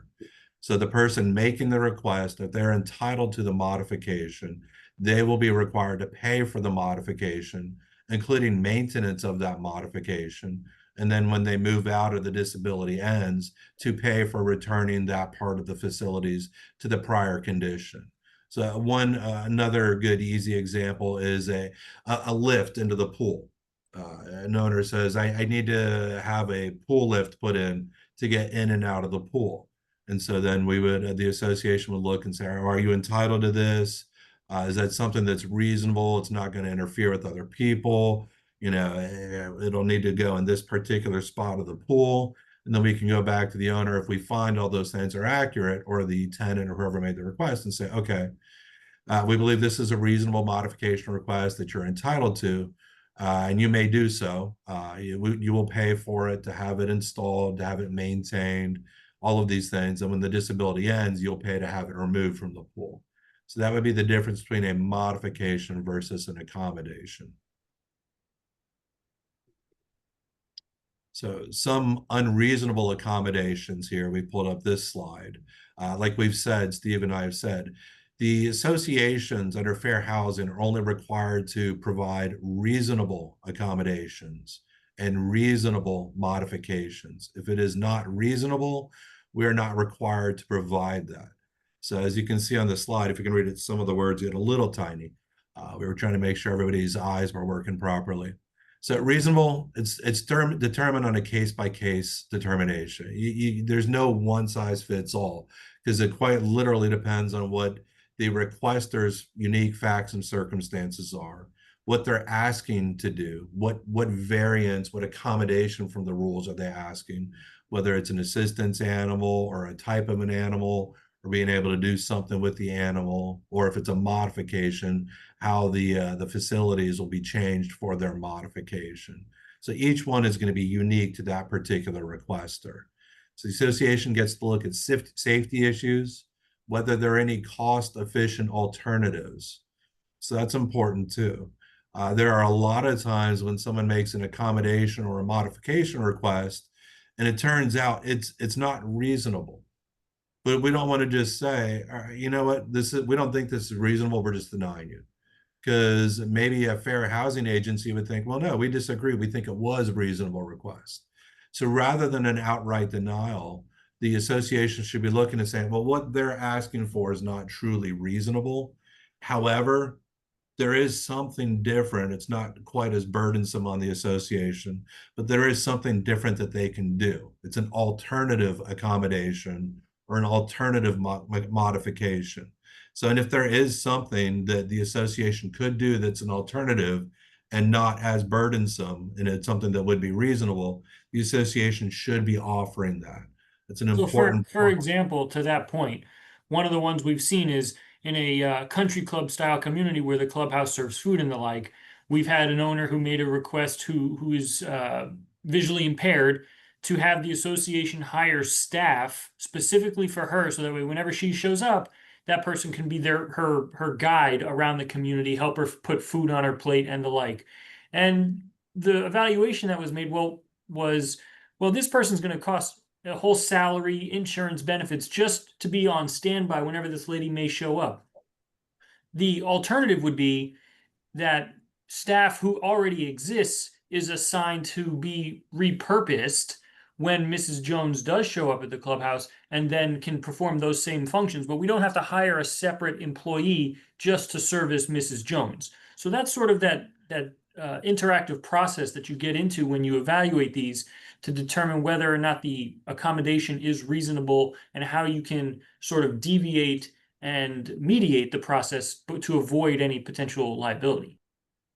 Right. And thank you, Danny. If you look at the bottom of the page, that's one of the reasons why something might be unreasonable. If it causes an undue financial administrative burden, if it's going to force the association to spend money, an unreasonable amount of money, or change the way services are provided, that may be unreasonable. So then you look through, well, what are the alternatives we can provide?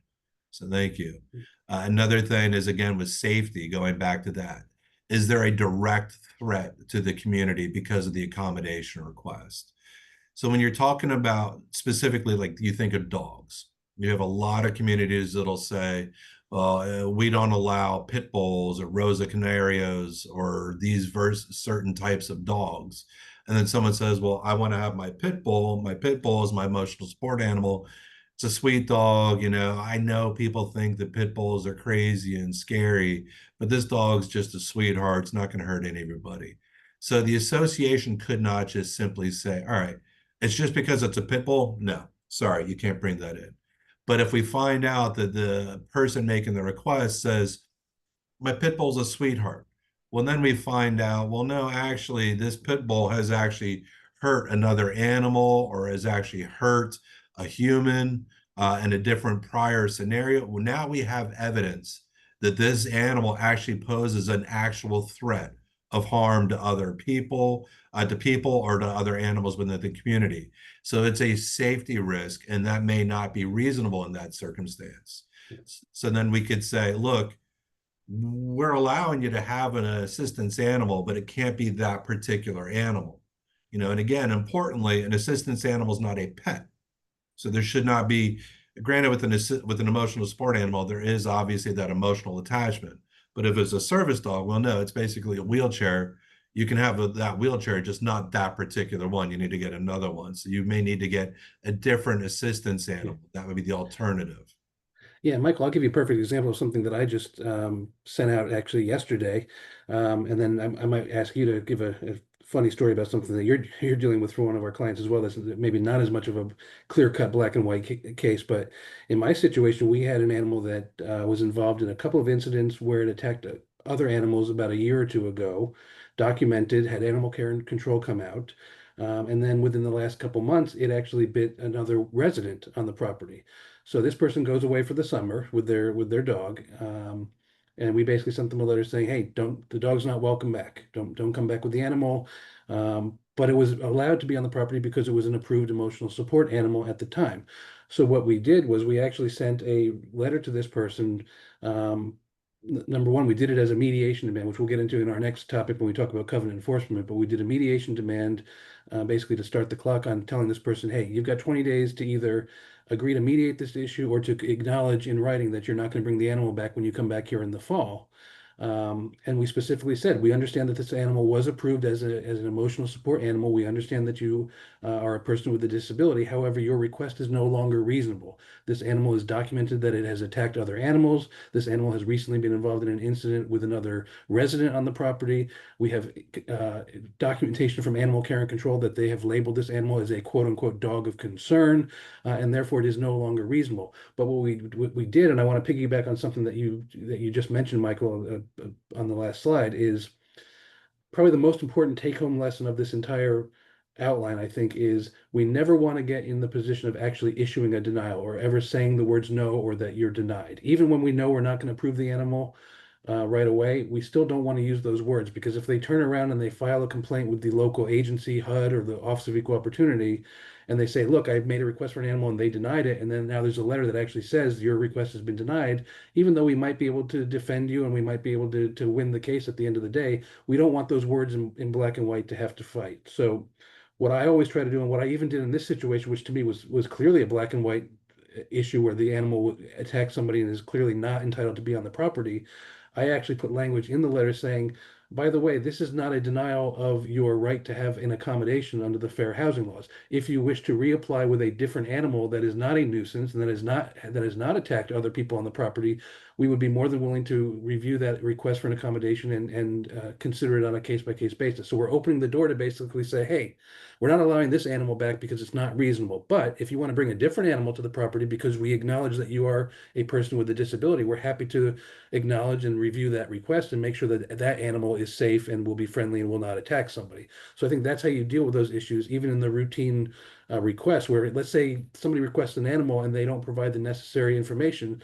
I always want the response to be, thank you for your inquiry. This is not a denial of your request. We acknowledge that you are making a request under the fair housing laws. However, we have not been provided with enough information at this time to be able to grant your accommodation.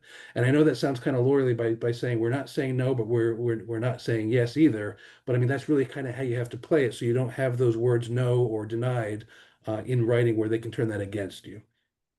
Right. Yeah. So the interesting thing I had recently, and it was in a condo, so it's a little different context because everybody's living on top of each other, but it's a good story to tell briefly. So we have a condo where an owner has an emotional support animal. The emotional support animal developed a skin disease. And so they were putting medication on the dog. But between the skin disease and the medication, the dog was basically a walking sewage factory. And every time they went and used the elevator for a good half hour afterwards, nobody could get on the elevator because it smelled that terrible. So we had to send a letter to the owner saying, look, you're entitled to your emotional support animal, but it's become an unreasonable situation because the dog smells so terrible, nobody can use the elevator afterwards. So after some back and forth with the owner's attorney, because they did get their attorney to respond to us, we worked out an arrangement where the owners would get onto the elevator. Right before they got on, they would spray the dog with a deodorizer that was safe for the dog. They would not get on the elevator if there were any other people on there. Then they would get on, they get down. When they were done, they would use Lysol to just quickly spray down the elevator, and then they get off. We had also told them, while the dog is smelling like this, you can't bring the dog into the lobby or into the mail room because, again, it was so strong and pungent. People were gagging and weren't able to be in that area. So it's a temporary situation. The accommodation had become unreasonable. So rather than outright saying the dog's got to go immediately, it was, all right, here's what you need to do to be able to get this accommodation back to a reasonable accommodation to be able to continue to have the dog. So now the skin condition is over. So now that situation is no longer continuing. Michael, it's Lou. That's quite a story right around lunchtime. Yeah, you're welcome, everybody. Luckily, this isn't smell-o-vision because that would not work out good. So, all right. So, Steve, do you want to get back into the process? I guess we kind of jumped on it. And Yeah, I probably jumped the gun a little bit earlier in going through the process specifically for emotional support animals. But again, kind of a more detailed review here of the process. The modification request or the accommodation request may be requested at any time. That's very important to know because I get that question all the time in terms of the person moves into the property with the animal. They didn't indicate that the animal had anything to do with a disability. Now, 6 months later, after we've sent them 3 violation letters, now they're sending us the doctor's letter and making a request for an accommodation. The bottom line is that once they've made the request for the accommodation and they've provided the necessary information, we need to be able to grant the accommodation. The timing doesn't matter. It doesn't matter whether they requested before they bring the animal to the property or after they've already brought the animal to the property. Once they've met the conditions that are required to have the animal, we have to make the accommodation. preference for it to be in writing, but it can be verbal or in writing. Again, once they make those magic words known that they are claiming some sort of disability and that they're requesting an accommodation from your rule or your policy, that is when that's what triggers our ability to have the investigation and to go back and forth with them to engage in the dialogue. They're not required to use the words reasonable accommodation or modification. If they just say, look, if they're just hanging out in the clubhouse and they happen to mention just verbally offhand, and you overhear them say, I really need this animal because of my anxiety. I mean, that kind of triggers the discussion right there. You're now aware of a potential issue. You're now aware that they're requesting an accommodation from your pet rule, even though it was done verbally, even though they may already have the pet on the property. The bottom line is that they've made the request, and that triggers our reasonable investigation or dialogue into their request and the back and forth that we're allowed to do. And again, it's an interactive process, as you see here. So we're again up with certain bounds. We can't do too much, once they've given us the information that they need to give us, but we are allowed to engage in an interactive process. They call it a meaningful dialogue, I think is the words out of the case law and the statute. So we're allowed to engage in a meaningful dialogue. And again, those are the trigger words to use in your correspondence or your replies back to these owners. If they haven't provided you with enough information, then you can go back to them not with a no or not with a your request has been denied at this time, but the response is, thank you for your information. However, as of this date, we have not been provided with enough information to be able to grant your accommodation. The following is a list of what we need you to provide in order for us to be able to conduct our meaningful investigation and interactive process into your claim. If you word it in that way, you are basically tracking the statute and the case law, and you should be in good shape. Steve, a couple of questions have come up. All right, well, what information are we allowed to ask? So, Yeah, I mean, basically, we're allowed to ask for confirmation from a treating healthcare provider that the person is disabled. So if you get a letter from the doctor saying, my name is Dr. Smith and I treat Mrs. Jones, I've treated her for 20 years, and I can confirm that she suffers from a disability that is recognized under the fair housing laws, that in and of itself is enough. Again, we cannot get into the diagnosis or the records or anything like that, or get into too much specificity. So basically, confirmation that the person is a disabled person. And because the definition of disability is something that impairs a major life function, I think we are also entitled to ask what major life function is being compromised by your disability. Is it, inability to sleep, inability to care for yourself, inability to socialize with other people? I mean, there's kind of a laundry list of acceptable things, but as long as they've alleged that there's some major life function that they are not able to attend to because of their condition, whether it's mental or physical, they've satisfied the obligations of confirming that they are disabled and identifying that there is at least one major life function that is compromised by their disability. And then the third inquiry is, okay, what is it about this animal that addresses or treats this disability? And if the answer is, my issue is a mental impairment and I suffer from anxiety, and this animal provides the necessary comfort and emotional support that I need in order to address my disability, that in and of itself may be enough to satisfy the inquiry. yeah, and some of the questions were saying, well, what about the legislature? Where's their help? So, like I mentioned earlier, and someone mentioned too, you can go on the internet and you can buy a registration for like $20. You can also find all these letters out there. So there are going to be some instances where people are able to game the system. If they provide the magic words in a letter from the proper professional, you're going to have to allow it. But HUD right. has said that, look, just these online registration things, and I don't think they called out servicedogsusa.com by name, but HUD has recognized there are people that are gaming the system and just buying these certificates online. So that's why HUD said, look, that in and of itself isn't enough. You're entitled to reasonably reliable information that the person is entitled to an accommodation and that the dog's going to help them with their disability. Yeah. And then Florida, were you going to say something, Steve?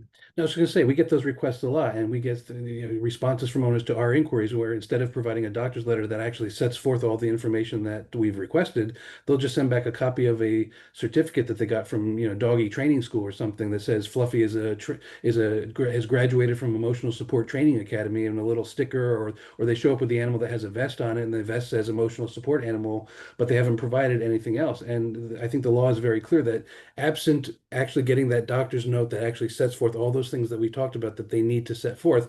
The card alone, the vest alone, the certificate from doggy school alone, all those things. If I get an email or I get copies of photos of those things, then my response to that is basically go pound sand. You haven't satisfied your obligations, so we need what we've requested what we need from the doctor to confirm all these things. Just having a simple card or a certificate, that in and of itself is not enough.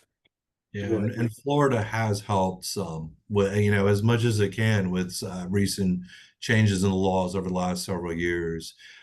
They've got a law that says it's a crime to say that you're able to handle or need a service dog. They've got another law that went into more detail on emotional support animals. So they started, so the law talks about reasonably reliable information on needing an emotional support animal. And like I said earlier, if it's a Florida licensed healthcare professional, it can be a foot doctor, a Florida foot doctor that says you need an emotional support animal to help you with your mental condition. But if it's outside of the state of Florida, it has to be within their area of practice. And both, or any kind of healthcare professional, there has to be some level of personal connection. The healthcare professional had to have met, or even if it's online, had to have interviewed or met or treated personally the person making the request and the letter that they're providing it for. So you can't just go and hire somebody on the internet you never even talked to and typed in a couple things and they spit out a letter. Now, will we always know whether that's happened or not? Not necessarily, but we are entitled to ask some questions. So sometimes I've seen them where we get letters back. And if we see a letter, I had one specifically from an internal medicine doctor in California explaining how these people needed Luke and Leia as their emotional support animals. So my response to the tenants was, please ask your internal medicine doctor to clarify how he's licensed to practice and give you guidance on your mental conditions that you need to have Luke and Leia. We never heard from them again. The tenants decided not to move into the building. And obviously, we think probably it was a game they were playing. But we never outright denied them. We just asked for more information and they walked away. I'm not saying that will always happen. But again, it's this dialogue Steve's been talking about. We don't outright say no. We ask them to clarify things. We'll see sometimes when they might be gaming the system. So we're able to work within the parameters of Florida law and fair housing law to ask, well, can you please clarify what you mean by this? Explain this. Yeah. And to get back to that point, and also to kind of circle back to something else that you mentioned earlier when you were talking about reasonable modifications, you mentioned, that we can't do things, that we can't have an unreasonable request. We can't, we don't want to get into issues where somebody requests something that's an administrative burden on the association, and that there may be other alternatives. I think that's a great discussion when we're talking about somebody requesting a specific parking space or a modification to the property, or like your perfect example, the person at the club that wanted somebody to wait on them hand and foot. The problem when it comes to emotional support animals is, I get the pushback all the time. I hear one of two things, and while it would seem reasonable to us that we would ask these questions, that unfortunately the law is set up in a way where we really can't get into second guessing the doctor's diagnosis. So one thing I always get pushback on is, well, Steve, I know they sent this letter, and I know it sets forth all these things that sound great, but this person's on Facebook, or this person is on TikTok, and I saw them at a party the other day, and it looked like they were having a really good time, and that they don't really need this emotional support animal, because it seems like they're pretty sociable and they're out at parties, and I saw all these pictures of this person and they didn't have the animal with them. So is the animal really necessary, and why do I have to grant the accommodation when it looks like they're out having a good time? And unfortunately, we're not really able. It's part of our meaningful dialogue and our back and forth isn't asking questions about, well, how come you're out partying on the Saturday night and didn't have the dog with you? I mean, there could be a legitimate explanation for that, but the bottom line is we're not really entitled to get into those types of questions or second guess the medical diagnosis. We can't really say, hey, you're having fun. Explain to us why you didn't need the animal on Saturday night when you had a picture posted on Facebook, but now all of a sudden you need it.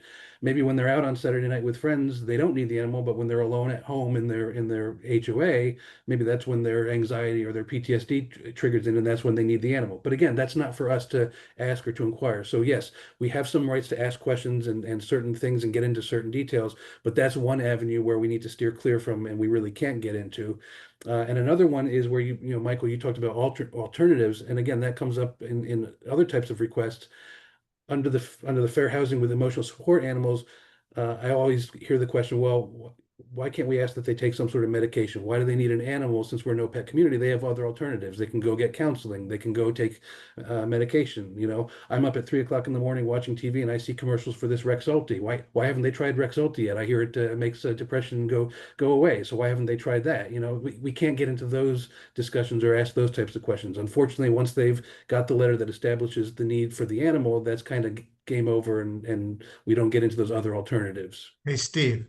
Yeah. Steve, it's Lou. So in your scenario just before that, you know, we've got situations where they where they need their emotional support animal. They need it when they're walking through the clubhouse. They need it when they're using the amenities and the like. But, you know, every day they go to work 9 to 5 and then come home. So, and they don't have their dog with them. So in that scenario, we really can't make an issue out of that because they could argue that they don't need it when they're interacting with people at work, I guess. But Right. but we could address that as we could address the unreasonableness if in fact they leave it home every day and the dog sits on the patio and barks incessantly. Right. Right. Yeah, absolutely. And again, remember, it's also tied into the ADA versus the fair housing, which we talked about at the beginning. Part of the reason why they may not be able to bring the dog with them if it's an emotional support animal is if they're going out in public in places where the animal's not allowed to be in the first place, because that's a different law, because ADA there would prohibit them from bringing that animal to their workplace possibly, or to the public place or wherever. So they may be limited by the law. But yeah, if they're going out to work or they're going out to have fun on Saturday night and they leave the animal behind, that won't form a basis for us to say, well, we're not going to grant your accommodation because we don't believe you need the animal. But if they're leaving that pet behind and the dog's barking at all hours of the day and they're out till 4 in the morning at the club, and the dog's been barking nonstop, or whatever it is, just like the growling dog or just like the dog that attacked other people, if we can show the animal is a nuisance or is unreasonable, then the response back to that person is, okay, well, we've acknowledged that you have a disability and we've acknowledged that you have a need for an animal. You just need an animal that's reasonable and that is not going to become a nuisance to the community. And please reapply with something else that's not going to be a problem for us. Steve, a question just came up. If a resident in a wheelchair requests a lift put into the pool to accommodate them, the pool is not deep or large enough to accommodate the chair lift or the pool lift. So what's the association's responsibility? That's a great question. I'd like to know your thoughts on that. But I mean, if it's a physical I was trying to impossibility put that off on you. yeah, I mean, if it's a physical impossibility to construct a lift that would actually allow this person to use the pool because the pool's too shallow and it can't be constructed, then to me that's an impossibility, and that's not a reasonable modification or a request for and there we would have to work with them to try to find some sort of other alternative. And again, it gets back to, we can't just say no. Then the acknowledgement would be, look, we've acknowledged your request for a modification. We've acknowledged that you have a disability. We're willing to work with you to address this, but this particular request cannot be accommodated because of X, Y, and Z, and you list out the factors. You know, let's talk it out. Let's engage in our meaningful dialogue and go into our interactive process to show that we are not just shutting the door on them, but that we're willing to work with them and be reasonable But and Steve, keep the door open. Yeah. right, but Steve, in that scenario, let's say the pool was deep enough for the lift. Would that be the situation where we can say, yes, we're happy to provide you a lift, but that will be at your expense since you're asking for the modification? Right, because that's a modification, not an accommodation. So again, going back to that, it would be at their expense, and they would have to maintain it and remove it when they leave if they know, or if it's no longer needed. But 9 out of 10 times when I see lifts like that go in, the associations usually wind up putting them in and allowing anybody that needs it to use it.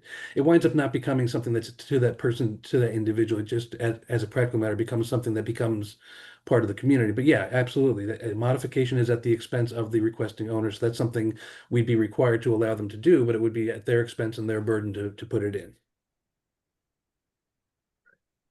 Yeah, Okay, no, I Michael, would do you agree. want to continue on with this slide? Yeah, so all right, so I think we kind of covered the animals are not pets, and we Yeah. talked about the different types. So again, the umbrella term is assistance animals, and that encompasses service animals and emotional support animals. But you might also hear service animals referred to as companion animals. And again, like if you think of the classic example is a CNI dog. I mean, that's just the epitome of a service dog. The service dog is literally the eyes of the human that is not able to see. So it's just a classic example of that. And emotional support animals just basically exist. They're fluffy and they're cute, and they provide comfort to the human that needs the emotional support animal.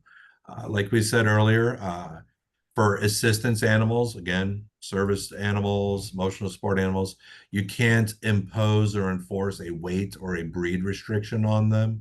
You can't deny just because you might prohibit a certain type of breed. Again, the accommodation request is, I know you don't allow pit bulls. I've got a pit bull that's my assistance animal. I'm asking for an accommodation to be able to have my dog. Or if you were somehow a no pets community, which really doesn't exist anymore, and technically they're not a pet. So it's like, all right, well, I don't have a pet. I have an assistance animal. Regardless, I need to have this dog with me as an accommodation. So you can't have weight or breed restrictions. The assistance animal can be as fat as it wants, as long as it's reasonable in the community. And in an HOA, it's more likely going to be something that a weight restriction is not going to be considered reasonable to enforce. And like Steve said, animals not limited to a dog or cat. I think we would probably draw the line at humans. Around COVID time, people were literally asking to have their maid or something serve as their emotional support human or animal. And I think we drew the line there and we said that that wasn't reasonable, particularly with COVID going on. Again, you don't have to have the animal be certified. It's not required to be certified. It doesn't have to perform any specific task, but for a service animal, the idea is that the service animal is trained to perform a task to help the requester with, ameliorating or alleviating some of their symptoms from their disability. And again, you could have we've had a situation where the dog will bark if someone's about to have a seizure, or the dog can grab someone if they're incontinent and get them to a private area. We've had that. So there are a lot of situations where dogs are trained to do some particular task to help with the disability. Yeah. Well, one important thing to note, you cannot charge pet fees. If you have a pet fee that you charge, you cannot charge it for assistance animals. So the law is you have to treat the requester better than everybody else. You are not allowed to charge a pet fee for an assistance animal. Yeah, and this is what that's to me is one of the most ridiculous things about the whole process. And I get it. You're not supposed to, the concept is you're not supposed to charge somebody for an accommodation. So that, I mean, that in and of itself makes sense. But again, if you're a community that does allow pets, but that you just don't allow certain breeds or you don't allow pets over a certain weight, that means that my neighbor who's got a proper 15-pound little dog that doesn't need an accommodation is going to be required to pay that $150 or $200 pet deposit fee that you have in your documents. Hopefully, if you have something in your documents. But then the other person that's got the 40-pound emotional support animal that probably is more likely to do damage to the property because it's larger, you can't charge that same fee on that person because it's no longer a quote unquote pet. It becomes an emotional support animal and is exempt from the fee. So very important to point that out, but very frustrating to deal with that. What about rules relating to the pets and leash rules, going to the bathroom rules, no in the elevator, no taking your pet in the elevator rules? How is that impacted? Yeah, I mean, great question. So, first of all, we are entitled to have rules and regulations that govern over the animals as long as they're reasonable and as long as they're aimed at the safety and promoting the good things in the community and so forth. So, look, obviously, it needs to be on a leash when it's outside the home. I think that's a given. It needs to be properly kept up with and picked up after. Those types of rules are going to be enforceable. It's the weight restrictions, it's the breed restrictions. Those are the things that the people are asking for accommodations to not have to follow in order to have their emotional support animal. But it doesn't mean they get to roam freely with it and so forth. This is an HOA course, so I don't know that there's a lot, we're not talking about a condo lobby or condo elevators. That tends to be more condo related where they're bringing them in. But again, if you were to have a rule that says you can only bring the animal to certain places, that's where you can have some problems, because in theory, these animals are supposed to be an extension of the person. So they really are entitled to go wherever the person is entitled to go, whether that be the clubhouse, the pool deck, and so forth. But again, we can reasonably tailor those rules to say, hey, if you're bringing it to the pool deck, that's fine, but it can't be in the pool itself. If you're bringing it to the clubhouse while you're having lunch, that's fine, but it needs to be well behaved. It needs to be sitting next to you at the table and not bothering anybody. Can't go into the kitchen or interrupt the service of food or become a health hazard. But if it's going to sit quietly, if it's a small dog, on your lap or next to you by the chair, and it doesn't get up and growl at people and yell at people and walk around and bother everybody, then it's going to be allowed to be there. But you can certainly have rules that say it can't be a nuisance. It can't wander around. It has to be kept, closely by you on a leash by your side and not bother anybody. So you can have those types of rules that address, the cleanliness and the safety and those types of things, but you can't outright prohibit it from being in certain portions of the common areas because again, the animal is an extension of that person. Yeah, so one of the ones that I had recently was in a country club style community where the person was bringing their dog to the dining area, and other owners were complaining, saying, "Well, number one, that's gross. There's food service here. Number two, I'm allergic to dogs and I want to eat here too." So we have to now. Certainly, nobody's suggesting that the emotional support animal can go, grab carrots off the buffet line, right? That would obviously be not permissible, but you get to these points where there's a balancing where what about the rest of the owners who may have an allergy issue to the dog that's now in the room that's not supposed to be there? How do we balance that dichotomy? Yeah, so you've anticipated one of the things that I have on my little crib sheet that's I don't think it's on the outline, but that's sort of my common things that come up. And again, this also is one that tends to happen more often in a condominium because you're on shared floors and shared elevators where somebody says, "Look, I know the person has a disability and they've got an animal, but either A, I'm deathly allergic to that type of animal, or B, I'm deathly afraid of that type of animal, and so I need to have some sort of accommodation, and I want you to disapprove that animal because I can't live near it."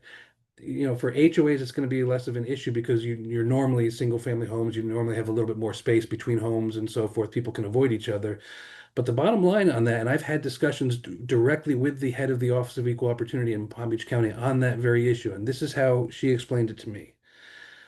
The Office of Equal Opportunity and HUD and all these other agencies, the ones that, whatever your jurisdiction is, that are going to govern over these types of complaints, their jurisdiction is over the housing provider, which means you as the HOA. And I know we use the term housing provider and you guys aren't providing housing for your residents, but you are still technically considered a quote unquote housing provider for fair housing purposes. So, because you're providing amenities and other services for the people in your community. So you are a housing provider, and HUD and the Office of Equal Opportunity have jurisdiction over you as a housing provider. Their issue and their jurisdiction extends to somebody that's requesting an accommodation from the rules and policies of the housing provider. So that's why they have jurisdiction to determine if you as an association have discriminated against a person that's seeking either a modification or an accommodation from your rules and policies. What they don't have jurisdiction over, and that's why they just don't get into the issue, is third party person, neighbor, whoever it is, who's not the housing provider, has an allergy or has a fear of that animal and just doesn't want to be around it. Well, that's not under their jurisdiction. It might be an issue. It might absolutely be an issue that person has to work it out with the dog owner over not using the same areas at the same times or trying to avoid each other, and when the person's out walking the animal. But it's going to be considered an owner to owner issue, and maybe that owner might have some remedies to seek some legal recourse against the pet owner to try to get some arrangement where they're not around each other or to avoid that allergy issue. But again, that's not HUD's or OEO's jurisdiction to deal with because it's not a direct issue with the association's rules and policies. It's a fact-specific issue, allergy or fear of a completely different person unrelated to the association. So they don't even get into the issue and it's not even under their jurisdiction. So unfortunately, if somebody comes to you and says, "Look, I know this person's requesting an animal, but I live next door to them and I'm deathly afraid of that animal. You've got to do something for me." Unfortunately, our answer is going to be, there's really not much we can do. Our obligation is to make the accommodation for the person requesting, based on their disability. What you may or may not need to do or want to do with regard to that person, that's up to you individually to deal with them. And hopefully you can all be reasonable neighbors and try to work something out so that you're not encountering the animal on a regular basis. But that's going to be for the two of them to work out amongst themselves. And we don't get to benefit from there by saying then therefore it's not because of your neighbor's allergy or fear, it's no longer reasonable. That's I mean, I know OEO doesn't look at it that way. Right. I mean, it's not unreasonable in the sense that the animal hasn't posed a danger, right? The animal is just existing. It hasn't attacked anybody. It hasn't posed a danger. It's not a nuisance. It's not out, whimpering in the backyard at 3 in the morning. The animal is just the existence of the animal just happens to be an allergy for somebody else. That's not making it unreasonable or to request it or to have the accommodation from the viewpoint of the association enforcing its rules and regulations. It might be unreasonable to the person that has the disability, but they're not covered under that analysis. They just have to go and work with that particular person and try to work out some sort of schedule where they're not around each other, I guess. One thing I wanted to note, moving on from that part, you mentioned pool decks. Yeah. Pools, you can prohibit animals from going into pools. That includes service animals, not just emotional support animals. So the difference is with emotional support animals, they're allowed to get up to it's either 20 or 50 feet within the pool area, but not any closer to the pool than that. For a service animal, you must allow the service animal to get the human all the way up to the pool, but the service animal is not allowed to touch the water. You cannot allow the service animal, or you can prohibit the service animal from touching the water or going into the water at all. That may cause a problem for the person with the disability. However, we can prohibit the service animal from even touching the water. And again, with emotional support animals, there's a further barrier because an emotional support animal, again, just basically their existence. They're not trying to perform any task to help the person. So that's why you can keep a barrier between an emotional support animal and the pool. But for the service animal, you've got to let them get right up to the edge of the pool. They don't get to touch the water. You don't have to allow them to go into the water. You can certainly prohibit that. I just wanted to make that note about the pools. Yeah. Okay. Question just came up: an HOA with a common area like a dining room, the animal has an accommodation from the association to bring the animal to the dining room. However, is it reasonable to bring that animal near an individual that has an allergy to that animal? I think you just covered all of that at length. Yeah, I think so.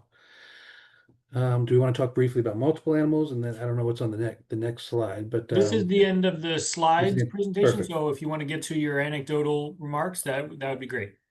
All right, so I'm just going to talk about multiple animals because that does come up, and then we can transition into the next topic, which Michael and I are both covering as well, which is on covenant enforcement in general. But one of the questions that always comes up is, well, what if they're requesting multiple emotional support animals? Do we have any recourse as to that? Again, it depends on are we in a no pet building and they're bringing in multiple animals? Are we in a community that allows 2 pets but they're trying to bring 3? I think the first analysis is how many of the animals are they requesting as an accommodation? Because again, as frustrating as this is going to sound, if you are an HOA whose documents allow 2 pets and the person has 3 animals and they're making a request for an emotional support animal for that 3rd animal, they're not really making a request for 3 pets. They're making a request for 1 emotional support animal. They're already entitled to have the other 2 pets. So as ridiculous as it sounds, and I know the response is always going to be, but Steve, what do those 2 other pets do that the 3rd animal doesn't do? It doesn't matter. It's just one of those frustrating things that we have to deal with. Maybe we can get into the, back when we get into the back and forth, why do you need that 3rd animal, and what does that animal do that the other 2 don't do? Maybe there's some wiggle room where we can try to get some clarification. But again, if you already allow a certain number of animals, there's a distinction between what's considered a pet and then your emotional support animal that's not a pet. So if the only accommodation they're requesting is just 1 additional animal from what's already allowed, then they're really not requesting multiple animals. Now, if you're a no pet community or you're a 1 pet community and they've got 3, now they're requesting multiple emotional support or service animals, then I think you do have a little bit of pushback where you can ask some questions about what is the need for them individually. And again, that HUD guidance from 2020, what it says here is, while most requests for reasonable accommodations involve 1 animal, requests sometimes involve more than 1 animal. For example, a person has a disability-related need for both animals, or 2 people living together have a disability-related need for a separate assistance animal. The decision-making process in this guidance can be used for all requests for exceptions or modifications to housing providers' rules, policies, practices, and/or procedures, so persons with disabilities can have assistance animals in the housing where they reside. What I think that's saying is basically, hey, they're entitled to have multiple animals if the circumstances make sense for them to be requesting those animals. If you have a husband and wife and 1 animal is being requested as the husband's emotional support animal and the other is a separate request where the wife gets a separate doctor's letter, and I've seen this happen, where the wife gets a separate letter requesting the separate emotional support animal for the 2nd animal, that's going to be allowed because they both independently made it clear that they both have an independent need for those separate animals. You may have a situation where somebody moves in and they provide you with evidence that 1 animal is an emotional support animal, but the other one has been trained to recognize when the person's about to have a seizure and is able to retrieve their medication. So now you've established that the animals actually perform separate and different tasks. Where it gets dicey is the person just says, look, I've got 2 animals and they're both emotional support animals and I need them. I think in that circumstance, we can at least go back to that doctor or to that owner and say, can you get us some additional information or documentation as to the specific need for both of those animals? What is it about the two animals acting in conjunction with each other that makes it better than just having that one animal? And Michael, I don't know if you want to chime in or give your thoughts on that, but I think we do have some pushback on that where the animals haven't been distinguished for different people and haven't been shown to be performing two different functions. What is it about two or three of them that can't be done by one? I think we can at least engage in that meaningful back and forth to try to get that information from the person to see if they can clarify why they truly need two or three animals as opposed to just the one. Yeah, absolutely. And I've done that specifically before. We've had a lot of times where someone says, "I've got 4 dogs, and all of them are an accommodation. I need all of them." And then we say, all right, well, can you clarify what each one is supposed to do? And then you get a letter from a healthcare professional that says, "I recommend they have a service pet." You're like, okay, multiple issues here. So then you're following up with the healthcare professional saying, all right, are you saying it's a service dog or a service animal? Or are you saying an emotional support animal? Because by the way, under fair housing laws, an assistance animal is not a pet. And then you've said that they need a service pet. Are you saying they only need one? Or are you saying they need multiple? If they need multiple, exactly what is each one doing? So there are definitely ways to go back and address that and ask them to clarify. And like we've been saying all along, it's not an outright denial. It's not just a no. It's we enter into the dialogue in order to address that and respond to that. We had a question, Steve. I feel like some of these questions that we've already been touching on and discussing. One is we had an owner get a restraining order against the person with a support animal. How does an association accommodate both? That one, I guess we didn't specifically touch on. That one goes past the accommodation thing, but now we've got a restraining order involved where somebody has a support animal. Yeah, run that by me again. So they have a restraining order against the one animal? And by the way, we want to be careful not to answer specific scenarios and questions because we're all on, a joint session. And if we give you legal advice on a specific item, then you've just lost attorney-client privilege on that. And we don't necessarily know all the facts either. Yeah, exactly. Generically speaking, I mean, if you have one owner's got a restraining order against another owner who has an accommodation, an assistance animal, how would the association deal with that? I kind of analogize that to the allergy issue. Yeah, I don't think it's our obligation to enforce a restraining order. That's a police issue. So our obligation is to provide the accommodation. And then if there's that owner who's given the accommodation or the other owner has an issue because someone got too close in violation of restraining order, that's a police issue. That's not an us issue. Yeah, I agree completely. I think it's the same analysis as the allergy and the fear issue, 100%.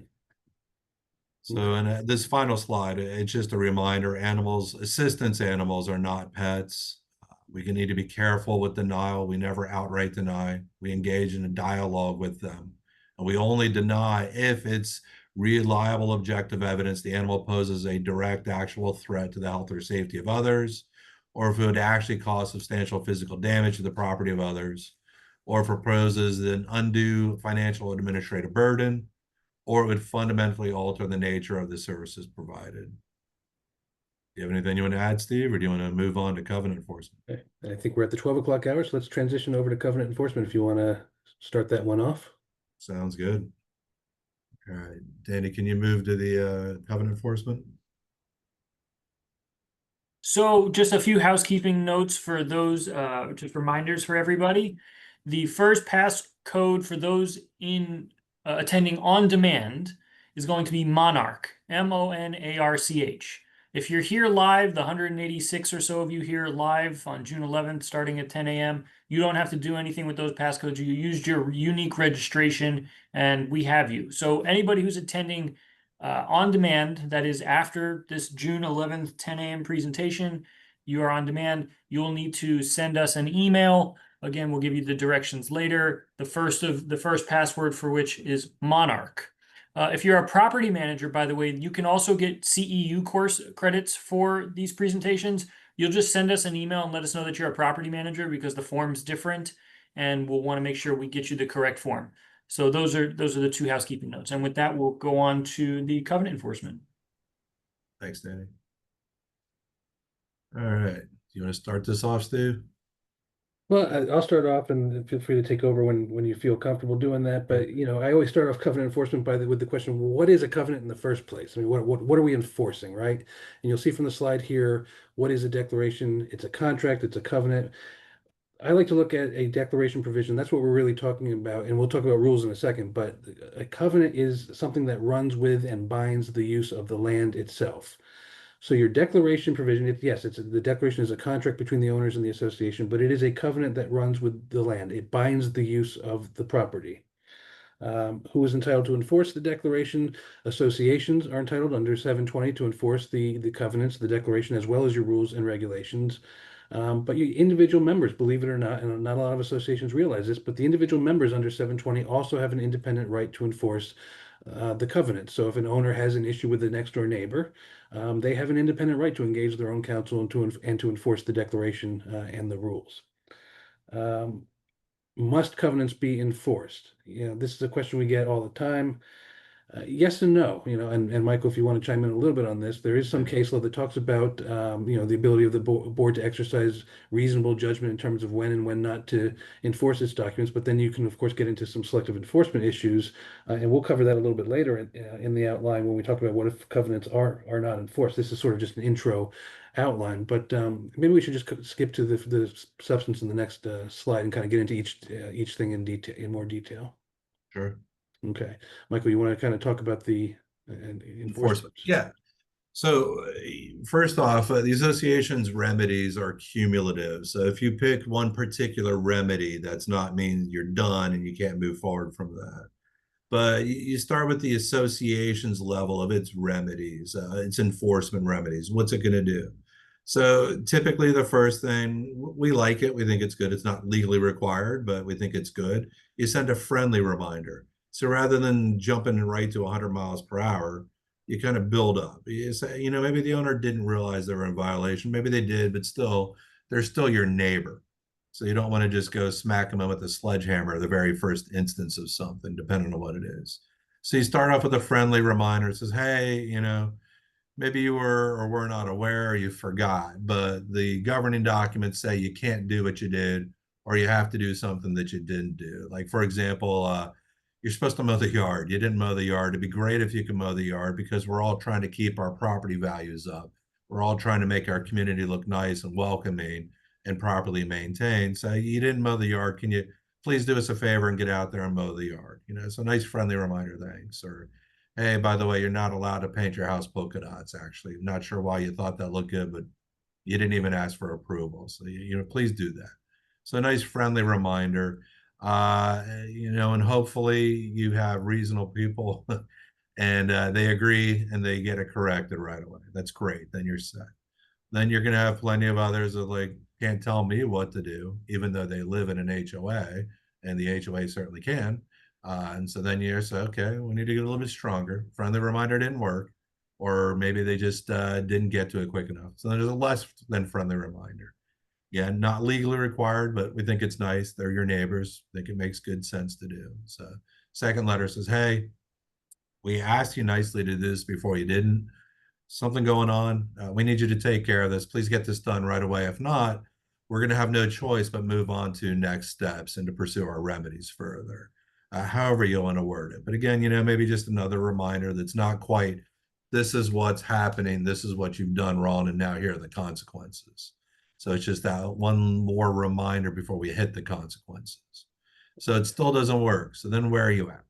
Now we start talking about the association's self-help options. What can it do specifically itself? So, and you can see on here, there are a number of things. First off, fining committees, suspensions of rights, voting rights, use rights. So you can levy fines and suspensions for owners that don't comply with the governing documents. Those are conduct issues, what you're not doing that you're supposed to do, what you're doing that you're not supposed to do. So ideally, your governing documents specifically provide you the authority to levy fines and suspensions for violations of the documents. If they don't, you still have a statutory right under 72305 to levy fines and suspensions. So the state has imposed a procedural requirement that you must follow. There's due process for any HOA, whether or not it's in the documents. If you want to levy any fine or suspension for a conduct issue, you've got to follow the statutory process. First thing you got to do is you have to have a finding committee. Before you're even going to try to levy a fine or suspension, you must have a finding committee. That is a committee of at least 3 members of your association who are not on the board, not related to the board, not an employee of the association or their relative, not management or their relative. The idea is they need to be completely independent from the board. The state wanted to make sure that a fine or suspension isn't just some vendetta the board has against some owner. That was kind of the intent behind there. We want to get 3 of the other neighbors to sit down with the bad guy and say, what are you doing? Let's figure this out. So you got to have that finding committee. Once you got the finding committee in place, there's a 4-step process. Number 1, the fine or suspension is levied. That's typically done by the board at an open board meeting. There are some limited exceptions to that. You could do it at a closed board meeting with counsel. Florida allows you to have a closed board meeting with counsel. Say that the violation is involving something egregious and the owner is already threatening to sue the association over something related to that issue. You may need to meet with your counsel, have a closed legal meeting. So that is a valid meeting if a majority of the board is there. So the board can take action there. You wouldn't have minutes on it, but you could take action at that meeting. So that could be done there. Or if it involves a violation against staff or something like that, and it's a personnel matter, you could have a closed personnel meeting. And again, you could take action there. You would have meeting minutes for that one. Or if the board decides they're going to do it by unanimous written consent, it's a sensitive matter, something might have happened. Maybe somebody got a little too drunk, walked down the street with their pants around their ankles, did some things they might be really embarrassed of. We're not trying to add to the embarrassment, so we're going to do this by unanimous written consent. Or you don't have time, it's a really serious violation. You want to get this fine or suspension levied right away, and you don't have the ability to get a majority of the board together quick enough to have an open board meeting, then you could take action by unanimous written consent, like Ed talked about way back in the beginning on contracts. Or you might have delegated to management the ability for management to levy fines or suspensions. Typically, we recommend when you delegate to management to do that, kind of make it a little more automated. You want to adopt a fining schedule. The board adopts a fining schedule. So these kind of violations are going to be receiving this kind of a fine or suspension. So that way, again, it's automated. The board is still involved with saying how much the fine or suspension is going to be. And then management can just come in and check boxes and automate that and keep that rolling. But again, all that is to say, step number 1 is the levying of the fine or suspension. Step number 2 is then sending out notice to the violator saying, hey, you've done something that's in violation of the governing documents. And the state of Florida has really ramped up what needs to go into this notice. So now you've got to identify what the violation is. What is the conduct that was done that is a violation of the governing documents? What is the provision of the governing documents that was violated? And by the way, when I'm talking governing documents now, it's not just the statutory definition of declaration articles bylaws, but I'm also talking about the rules and regulations that I'm also including in that term right now. So what did the owner do wrong? What was the conduct that was a violation? Identify the provision that was violated. Tell the violator, here's what you need to do to cure this. And very importantly, you always make sure if it's a curable violation, you give them a specific deadline in order to cure that violation. Now, it may not be curable. If they speed in your community and you have a rule against speeding, or you say this is the specific speed limit in our community, and they've violated that, you can't unspeed it. It's not Ferris Bueller where you put the car up on ramp and you drive backwards or blocks. You can't unspeed. Speeding is not curable. So if it's something that is curable, like a failure to maintain the yard or mow the yard or painting the house polka dots, that's a curable violation. So you would say, hey, you didn't mow the yard. That violates the declaration. Specifically, article blah, blah, blah of the declaration says you must properly maintain your home and your lot, including the yard. It might even say specifically, you got to keep it well maintained and mowed. But at least if it says you need to mow, you maintain your lot, that's at least a provision to point to. And then you would tell them, if it's mowing, hey, you've got 5 days to mow that. That's how you can cure it, by mowing the grass within 5 days and then continuing to properly maintain it and mow it every week or every other week. So that's how you would identify how to cure it. If they painted, you need to submit an ARC, ACC, DCB, whatever application in order to get approval to change the paint color of your house. Keep in mind, we're not going to allow polka dots. So that's got to go. But in order to cure this violation, you've got X number of days to submit the application. When the committee comes back and says, okay, this is what's allowed, you then can go and paint your home within X number of days of that approval. Or if it's a denial, you've got X number of days to put it back. So you do need to put all this information in there. The statute requires it. What's the violation? What's the provision? How you cure it? And a time frame to cure it. And that all of that's got to be put in there. And then, by the way, you let them know, here's what the fine and or suspension was that was levied. And it's not an either or, it can be both. You can impose a fine and a suspension. And you put all that in there. And then finally, you also tell them, because of all this stuff, there's now going to be a fining committee hearing on this date. And Florida has said that hearing has to happen no less than 14 days after the notice and no more than 90 days after that notice. So you have a set time frame, 14 to 90 days after that letter, for the committee hearing to take place. You got to tell them when it's going to happen, where it's going to happen, and what time it's going to happen. And the statute absolutely says you can do it completely by Zoom or any other video conferencing. That is totally fine. Of course, if you do that, you need to give them the login information so they can join and do it by Zoom. You have to give them the ability to attend and participate in that committee hearing.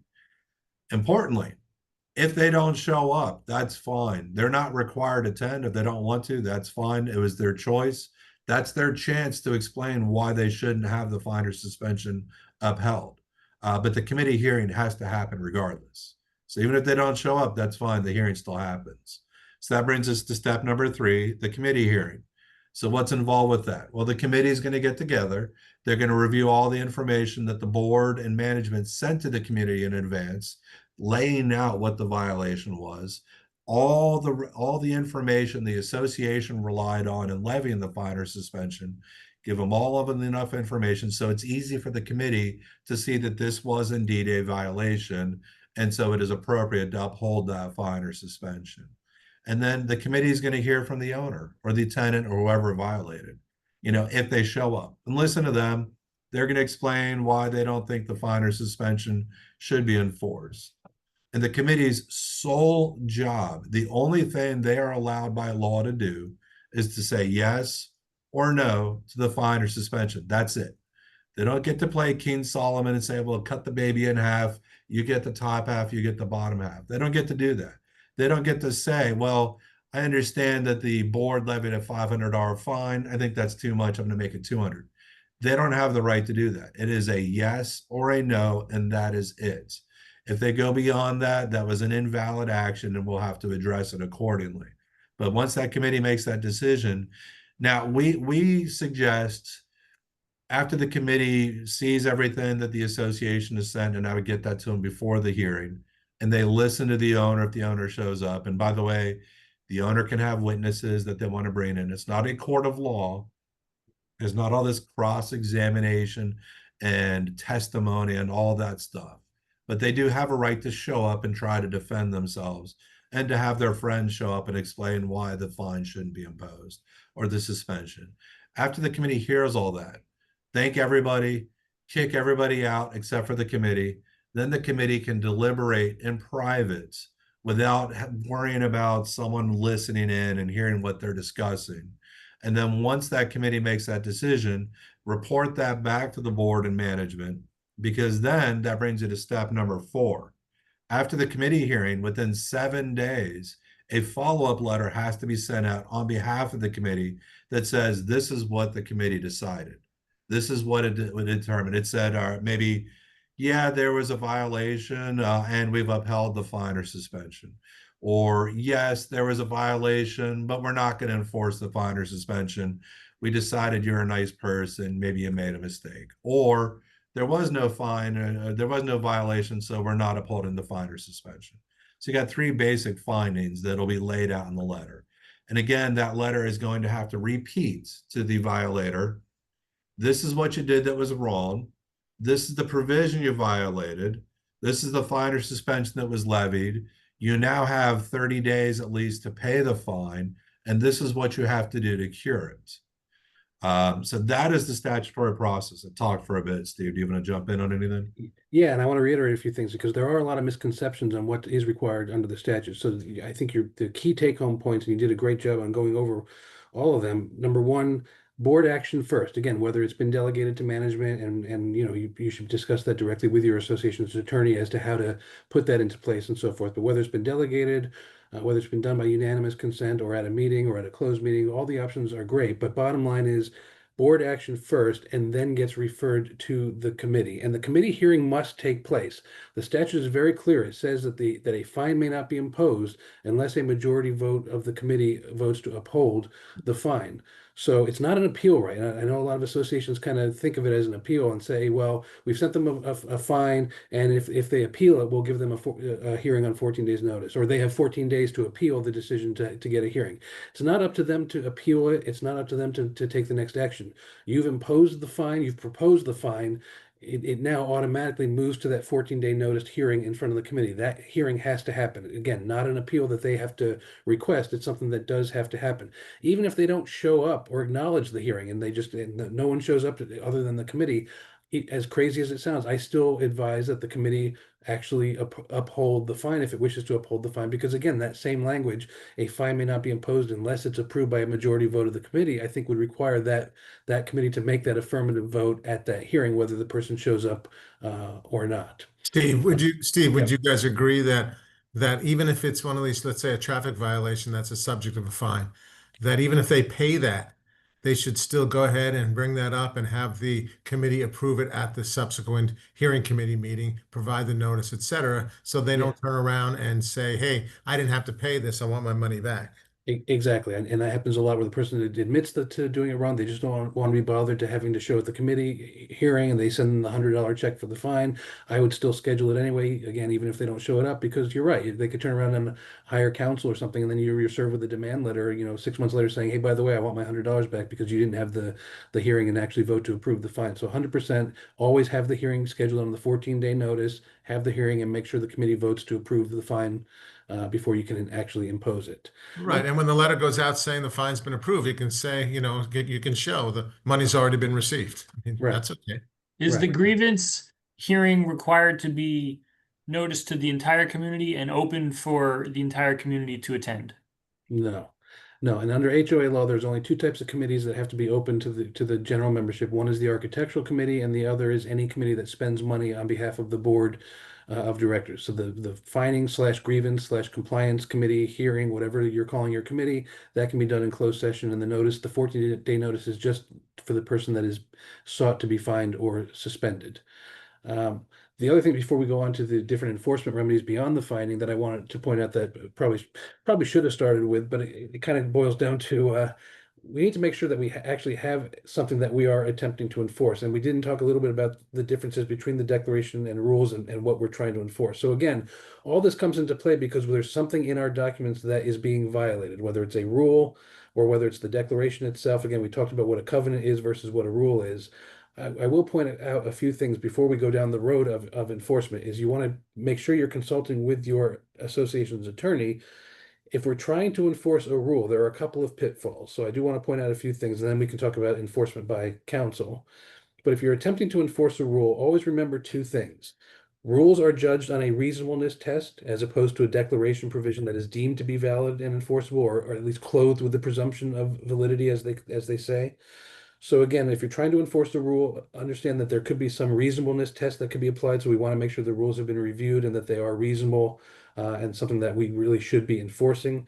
And number two, they cannot conflict with anything in a superior document like the declaration, articles, or bylaws. Now, chances are your articles and bylaws, because they're corporate documents, really won't have too much in the way of restrictions in them. So we're really more talking about the declaration where there could be a conflict. But I see this more often than not where somebody's trying to enforce a pet rule or a leasing rule that's in the rules and regulations, and it definitely conflicts with something in the declaration, and that can be a problem. So again, when you're trying to enforce something, it's always important, especially if it's a rule, to get with your association's attorney, maybe even do a review of your rules and compare them to the declaration to make sure there's not a conflict, because that can set this whole process off if you're sitting there trying to enforce a rule that otherwise is either not reasonable or where there's a clear conflict with the declaration of covenants. So again, starting point is there something that's being violated? And then we get into the whole initial letter, friendly letter, and then the finding and suspension process. So Mike, you want to pick up on this slide? Yeah, well, before we do that real quick, so I just wanted to talk briefly about the fines and suspension amounts. Yeah. So starting with the statutes, I'll start that way. The statutes say that the maximum fine is $100 per violation for a one-time violation. And if it's a continuing violation, it's $100 per day for each day of the continuing violation up to a maximum of $1,000. That's what the statutes provide. But they also say that you can exceed those amounts if your governing documents allow you to. So you need to look at your governing documents. And if your governing documents say that, you know, fines can be more than $100 per violation, can exceed $1,000 in the aggregate, then you can go above and beyond those. And those amounts, you know, now with the inflation over the past few years, that's starting to get a little bit not as strong a remedy as you would think. $100 is a couple dozen eggs at this point, basically. So it's something to keep in mind. The statutory limits can be exceeded if your governing documents specifically say that they can be. For suspensions, you can suspend their use rights to any of the common areas. The one thing you can't do, you can't prohibit them from getting to their home.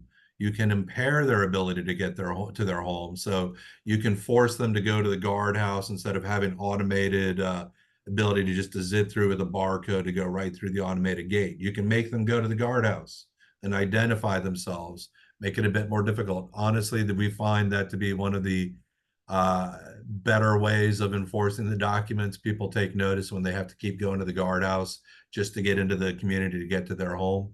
So you cannot prohibit them from getting to and from their home, and you can't prohibit their ability to park in any areas that are designated for them specifically to park.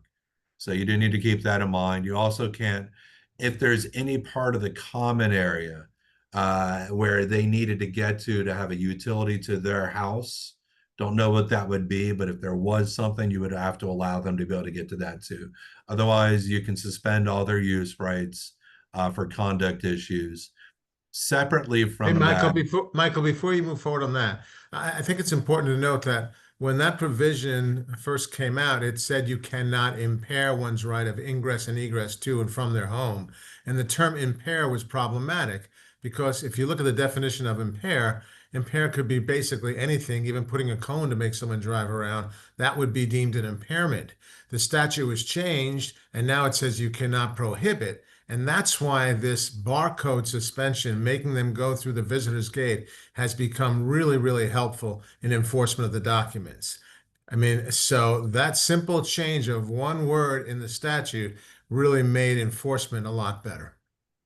yeah, thank you. That's a great thing to note.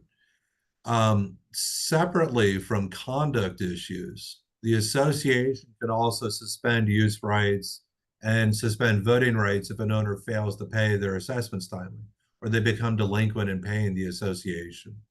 So if an owner owes the association anything for more than 90 days, the association can suspend their use rights, same as if it was a conduct issue.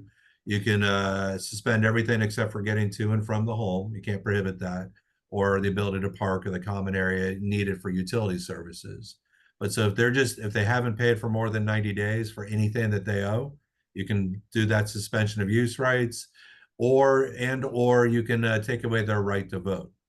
Taking away the right to vote might seem petty, but it's not. It's important because you really want those owners that are engaged with the community and not weighing the community down by not paying what they owe. You want those owners that don't owe money to be the ones that are voting on matters. And so that's why the state says, oh, we think it makes sense to be able to take away their voting rights if they're delinquents. And it also helps too, because if you have 100 homes and you've got 5 people that are delinquent and you take away their voting rights, now all your thresholds are based off of 95 homes. You don't count the delinquent homes whose voting rights have been suspended when you're looking at quorum issues, approval issues, those sort of things. It's as if those delinquent homes don't count. And importantly, when you're doing a suspension based on delinquency, you do not need to involve the finding committee process. It is simply done by the board at a board meeting. Once that's done, obviously you need to notify the owners as FYI, your voting rights and or your use rights were suspended because you owe us money. And that suspension takes effect immediately upon receiving the letter, and it remains in place until they bring their account fully current. And a few years ago, the laws was changed, and the state wanted to make it clear. Say you've got someone in your community that has 5 homes. They own a bunch of homes in there. They live in one, and they rent out 1 or 2 of the others or something. Well, on the one with the tenancies, they're like, you know what? Screw that one. I don't care. I don't care if I'm delinquent on that. Well, the state said if you have someone that has multiple homes within your community and they're delinquent on only 1 home, that suspension applies to all the homes. So they don't get to take advantage of the association and pick and choose which account they're going to keep current. So if you have an owner with multiple homes in the community and you suspend their use rights, their voting rights, that applies to all of their homes. And that applies to all of their occupants as well. So, and usually a tenant is going to start complaining when they don't get to use the clubhouse because the landlord owner is not paying their assessments. So it's an important remedy to keep in mind. Yeah, and I think that's great. It's great to bring up. And again, I want to reiterate, suspensions for violations goes through the same process as fining for violations. So violations goes through the committee, 14-day notice. The committee has to vote up or down the proposed fine or suspension. Delinquencies, again, as Michael pointed out, those suspensions, whether it's use rights or voting rights, can be suspended by the board at a duly called board meeting. Doesn't involve committee involvement. What's interesting is the statute talks about suspending use rights for violations for a reasonable period of time. Doesn't define what reasonable is, and I suppose you can make an argument that you can suspend for as long as the violation is pending, and that might be deemed to be reasonable. But once you get past 60, 90, 120 days, I think the point of the statute is you really aren't supposed to have an indefinite suspension of use rights. So you can't tell somebody that you're suspended forever from using the clubhouse because you're in violation of the documents. But what's very interesting is, let's say they're in violation. Let's say you do a 90-day suspension of the clubhouse use for the violation, and the committee upholds that. Now they have a 90-day suspension of use rights for the clubhouse. Let's say with that suspension, you also the committee approved a fine of up to $1,000 for the continuing violation. So the 90 days goes by and their suspension is lifted. They're no longer suspended. But let's say they didn't pay that $1,000 fine and it's been 90 days. Remember, again, the statute says now the board, if there's a delinquency of more than 90 days in any assessment or other fee, fine, or obligation owed to the association, now you've got an unpaid delinquency of 90 days. Now the board, not the committee, but the board can now come back and say, okay, well, you served your 90-day suspension for the violation, but now you've got a 90-day delinquency and we're going to suspend you indefinitely until that delinquency is paid in full. So it gives you a second bite at the apple on extending that suspension. For now, it's for the delinquency of not paying that fine for that underlying violation. So a little bit of a trick there that you can possibly use to deal with the violations from 2 fronts, both from the original violation issue, but as well as an unpaid fine if it goes more than 90 days. Hey, Steve, I think that's a good point, and I'm not sure if I missed it, but I think it's also important that you guys explain that, fining is an alternative, fining and suspensions is an alternative remedy. It's not an exclusive remedy. And also that therefore, you're not selling a variance. So in other words, but I'll let you kind of dig into it a little bit. But in other words, if you fine somebody $1,000 and they pay the fine, but they're still not in compliance, it doesn't mean you're out of luck. You didn't sell them a variance. It still means because it's an alternative remedy, you have other remedies. Yeah, absolutely. And I think we're going to start getting into all the mediation and arbitration and so forth in a little bit. But yeah, great point, because it also goes back to the creation of the committee. And I sometimes get questions I have some smaller communities where they just don't have a committee. They just can't get enough independent people that aren't board members to serve on that committee. And every once in a while I have a client that will say, oh, I guess that means we can't enforce our documents. We don't have enough people to have a committee. That's not the case. It really, the committee is for the imposition of fines and suspensions for the violations. Number one, you do not need to have a committee if you just want to send a demand letter or if you want to refer the matter to the association's attorney. You don't need the committee to enforce the documents. You need the committee to impose the fine or suspension. But that's just one of your many remedies in your arsenal. And I think now we're going to kind of get into what are some of those other remedies in terms of mediation, lawsuits, and so forth. And I don't know, Michael, if you want to pick up on that. Sure.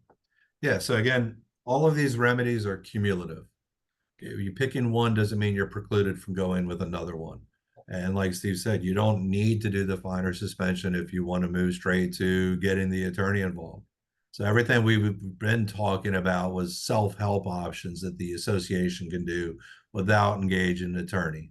But if you want to engage the attorneys, so then basic process is you start off with an initial letter. You know, the association's attorney will send out a letter, say, somewhat similar to what you think the notice on a suspension or a fine would be. It's, hey, you know, you did this thing. This violates the governing documents. Here's what's violated. You need to correct this action by doing blank.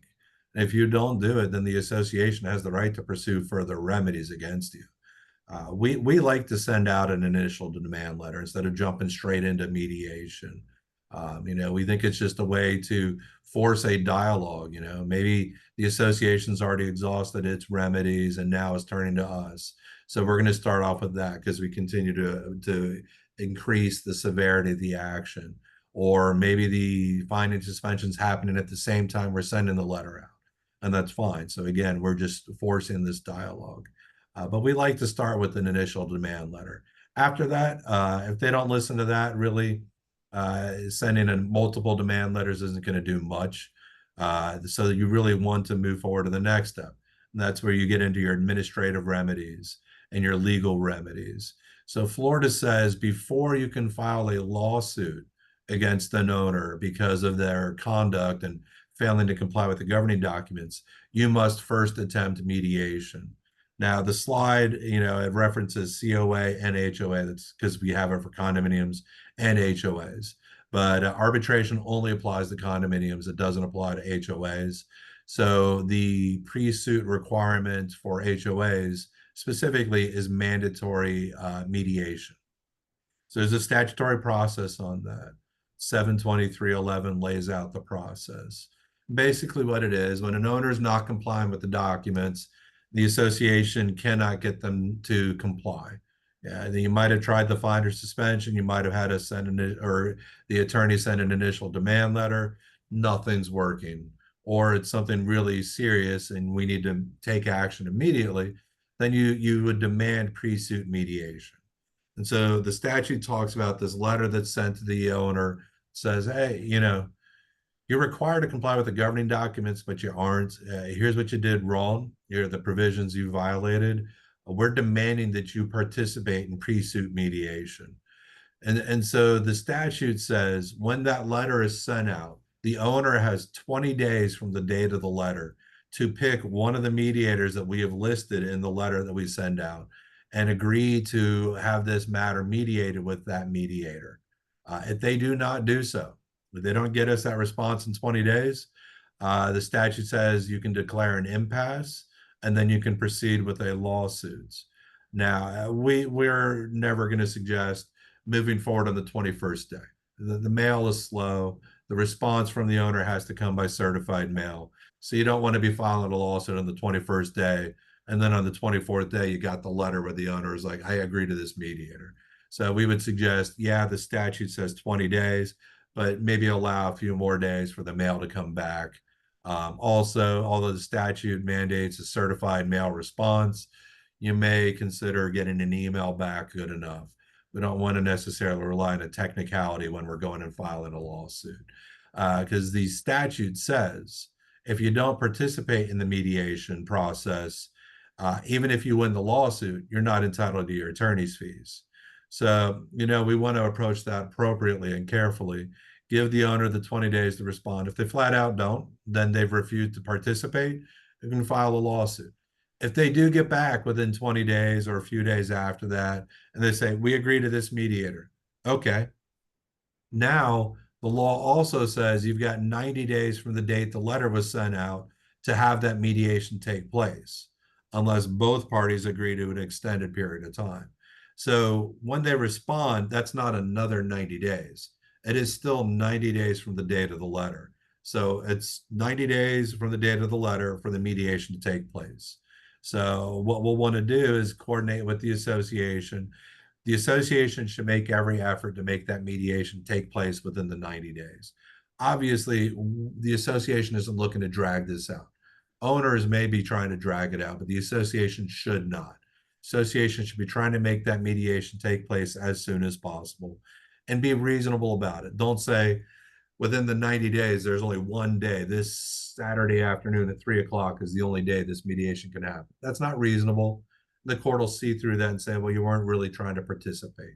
So you want to make sure you're giving all the available dates that the board is able to participate in the mediation process so that mediation does happen. Otherwise, you run the risk of the owner saying, well, the association didn't really engage in the mediation process. And again, you want to make sure you attempt that mediation process, because if you don't, then you're not going to be able to collect your attorney's fees, even if you win in the lawsuit. So that's the mediation process. Do you want to chime in, Steve? Yeah, I just want to say that because I really want to hit home on the whole 20 days and the failure to mediate and losing the opportunity to get fees, because this works both ways. You know, 72311 talks about covenant enforcement disputes, but owners have the right to send a mediation demand to an association. If the flip side happens, not as often as us going after the owners, but I was just served with a mediation demand by an owner's attorney in one of our associations, believe it or not, over an issue relating to somebody not picking up after their dog. And we got the mediation demand, and honestly, we all looked at each other because we scheduled a closed board meeting to discuss it, and we're all in the room looking at each other like, "What's there to mediate?" You know, she didn't pick up after her dog. We sent $100 fine. You know, poop's already out of the dog, so to speak. What are we getting to the table to discuss in the first place? But I had to explain to them, if we don't respond, if we don't engage in the mediation process, even though I don't think this is going to result in any type of settlement, then if we do wind up in a lawsuit and we win, we're not going to be able to get our attorney's fees, our prevailing party attorney's fees, because we failed to engage in the mediation process. So it works both ways. So if you as an association are ever served with a mediation demand, it is important to get that to your attorney and make sure that you do respond within the 20 days to preserve your rights to your prevailing party fees. And also, Steve, if I think to even hammer it further home, if we don't participate, if the association doesn't participate, and therefore an impasse is declared, and we know we cannot get our attorney's fees, but the other side who sent the mediation demand can still recover their fees, they're not having a broad discussion about, well, if we file this case and we lose this case, we're going to have to pay their fees. Now they're going to say, you know something, we don't have a lot in the line because they can't collect their fees anyway. Right. So it's almost going to encourage the homeowner who brings the mediation demand against the association to move forward and actually file a lawsuit, knowing that they're not in harm's way relative to an attorney fee award against them. Yeah, absolutely, 100%.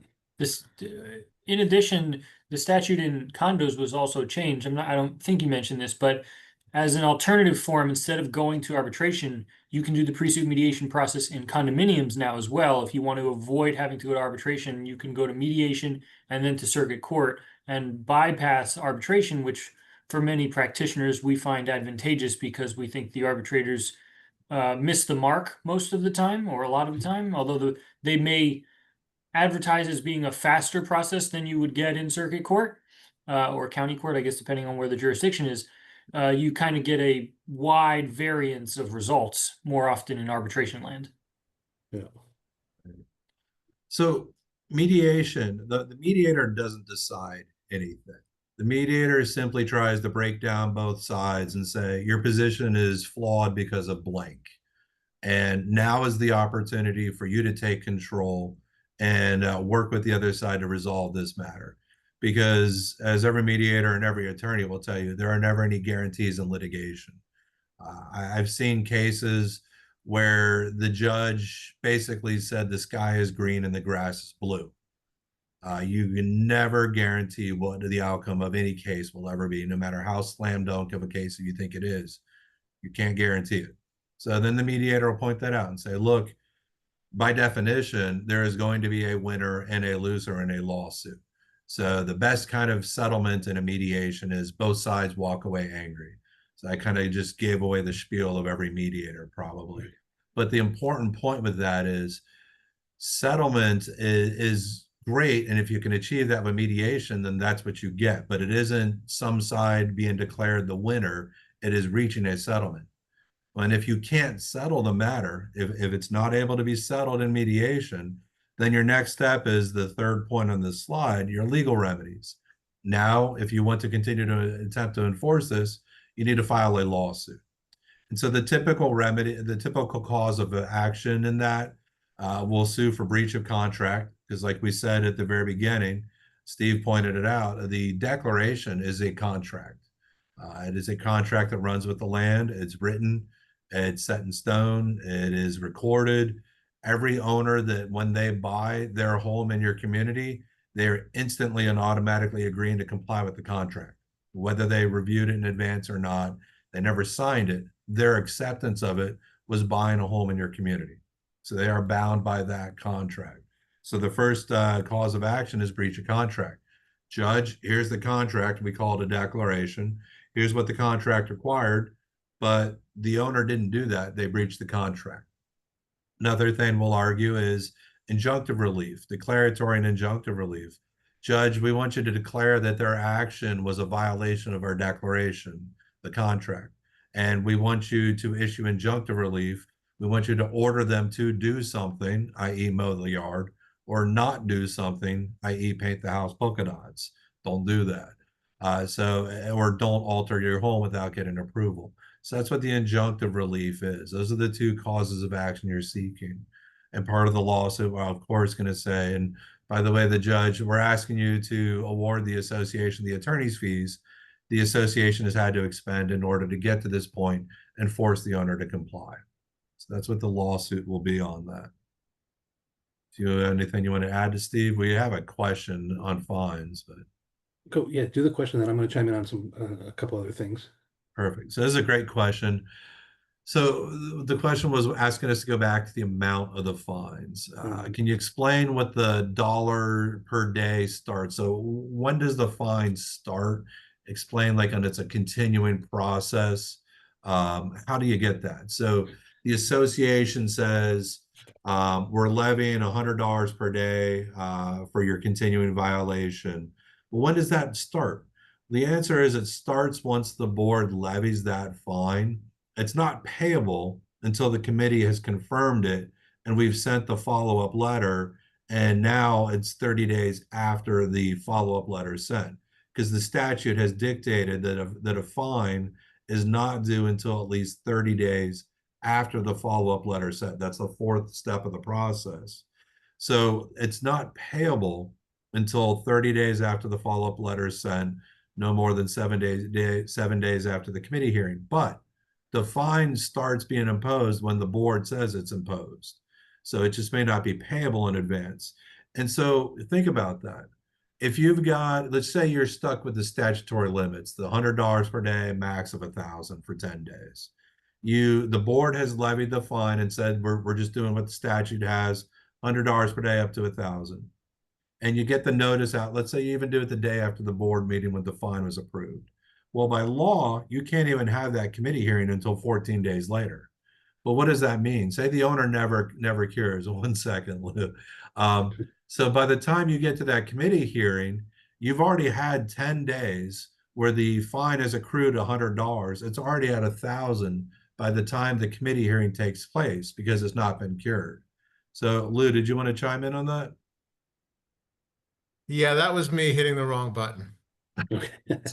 I didn't mean to raise my hand. Remember, this is being recorded, so for all time, everyone will know you did that. Yes, yes. And that I pointed it out. Thank you. You'll Yeah, pay that's for what I'm that. here for. Yeah, I do want to chime in though, although I didn't raise my hand. But I do want to chime in because that's a great point, because I do get that question all the time. When can we start accruing the fine? 100%. I think the fine can start accruing from the minute the board imposes or proposes the fine on the front end. But I think when you send that letter out, that notice, the 14-day notice of the fining committee hearing, where it expressly states in that notice, The board of directors has proposed a fine of $100 a day up to, the $1,000. I think you should put in there because it puts that person on notice, and it also directs the fining committee which fine shall accrue as of the date of this letter, or something along those lines. So it's clear that the fine is that the clock is ticking now, even though the fine may not be approved until 14 days from now. By that point in time, you'll have the full 10 days and the $1,000 already accruing. And the other point I want to again reiterate is, unlike a condo, and I know you mentioned this, Michael, but unlike a condo, you can go above and beyond those $100 and $1,000 limits if your governing documents are amended to allow you to go beyond that. Remembering that the term quote unquote governing documents now in the statute does not include your rules. So you wouldn't be able to do that by a rule change. But if you were to amend your declaration or your bylaws to say that the fines can exceed $100 per day, or can exceed $1,000 in the aggregate, or maybe you put in a higher amount, like no more than 500 per violation, up to 25,000 in the aggregate. Again, as an HOA, you can amend your documents to do that, and then the fine can continue to accrue not just for those first 10 days, but above and beyond and well into whatever your maximum cap is in your documents, or unlimited if you decide to amend the documents to make it an unlimited cap. So I wanted to point those two things out as well. And then the other thing I want to kind of get into, and we sort of alluded to this on the earlier slide, is self-help. One of the other remedies that we have, and Michael, I'll ask you to chime in about the really bad case on this, is many HOAs have language in your documents that say that an association may have a right to enter the property to perform any remedial maintenance and charge the cost as an individual assessment to the owner. So that may not work for certain violations, but if you have maintenance violations, like somebody failed to maintain their lawn or clean their sidewalk or their driveway, where you may have an easement right in your documents. This would have to be in the declaration, and to spell this out, where it might say you have a right to enter that person's property if they fail to perform the work. It might give you some sort of notice, obligations, maybe a 7 or 10 day notice that will again depend on your documents. But after proper notice, if they still fail to comply, rather than going through the mediation and litigation options, you may have some language to allow you to actually go onto the property, perform that work, and send them the bill for the cost, and possibly even assess as an individual assessment with lien rights for it. But the flip side of that, based on a really bad case, is what, Michael? Yeah, so at least one court has said, the whole point of getting an injunction, suing and getting an injunction to order someone to do it, is that you don't have any other option. There's nothing you can do to get the owner to comply. There's nothing you can do to cure the violation. So at least one court said, well, actually, I'm looking at your declaration, and it specifically says you have the right to go onto the home. It's not even considered a trespass, and you can do all the work and you can charge the owner for it. So the judge in that case said, you had another option. You didn't have to come to me. You could have done all the work and then assessed the owner for the cost. So I'm not going to give you an injunction in this case. So yeah, so sometimes the self-help remedy in there can make it difficult. Yeah, and that's a bad remedy because, hate to say it, but these days, forcing the association or the association's contractor to enter somebody's property who's in violation and make the cure, repaint their house a proper color, remove the tree that's dying, cut their lawn, etc. I think what you're doing is you're potentially walking your vendors and or management into potential confrontations. And confrontations these days can involve, violence. So we like sometimes a self-help remedy, but we don't like to be forced to use a self-help remedy because sometimes it does create confrontations. And that's something we'd like to avoid. So that's not, we don't like that case, and we don't like the premise there. Hey guys, can you also talk about briefly the architectural, kind of the change in the law relative to architectural control, and how the days of kind of just saying we don't like that because it doesn't kind of go with the theme of this community is probably over, because that becomes a big enforcement issue for us and sometimes a frustrating one for our clients. Yeah, I was thinking we would probably touch on some Kaufman stuff real quick. So yeah, do you want to start with that, Steve? Yeah, so just in general, part of your covenants, you're going to have something in your documents most likely that talks about an architectural process where people, when they want to make changes to usually to the exterior of their homes or the land, they want to add a fence, they want to change the roofing style, whatever it is. There's a lot of old association documents that have language in the declaration that says that the ARB has the right to disapprove on any aesthetic grounds or for whatever subjective reasons that they may want to disapprove based on. And many, many years ago, the law changed, 720 was amended to create a section that basically now says, if you're going to exercise your architectural authority, and if you're going to disapprove of somebody that's trying to make a change to their home, the disapproval has to be based upon some objective guidelines or criteria, either contained in the declaration or based on rules or guidelines that are authorized by the declaration. So if you have architectural guidelines and criteria, you want to make sure that you have them set up so that anything that somebody would want to do with their property, you've got objective guidelines and criteria addressing. So for example, the types of fences that you may want to allow, the types of roofing materials or tiles that you may want to allow, a color palette for your homes. You want to have everything addressed in your guidelines and criteria, because the days of being able to say, well, that doesn't really fit in with the scheme of our community, or that really doesn't, that's not to our liking, that's not really what this community is all about. We can't really rely on those subjective concepts anymore. We really need to be able to point to some objective guidelines or criteria in our documents to be able to say, hey, you've applied for to paint your house purple. Here's our approved color palette as of our 2024 guidelines and criteria, adopted by the board. Therefore, we're going to disapprove of you because your proposal does not meet with our duly established guidelines and criteria. That's really the process where you have to now tie it into your objective guidelines. Thanks, Steve. That's very important. And so, and at the risk of not turning this into another 6 hours, I wanted to talk briefly about some of the substantive changes to Florida for HOAs involving fines and suspensions. So to start with this next little part, this only applies if your governing documents specifically say that the association is subject to 720 as amended from time to time. You got to have some kind of language in your documents that specifically says as amended from time to time, or as amended, something that makes it clear that your governing documents are subject to all changes in Florida law over time. It's known as Kaufman language because this guy named Mr. Kaufman got into a lawsuit with his association decades ago.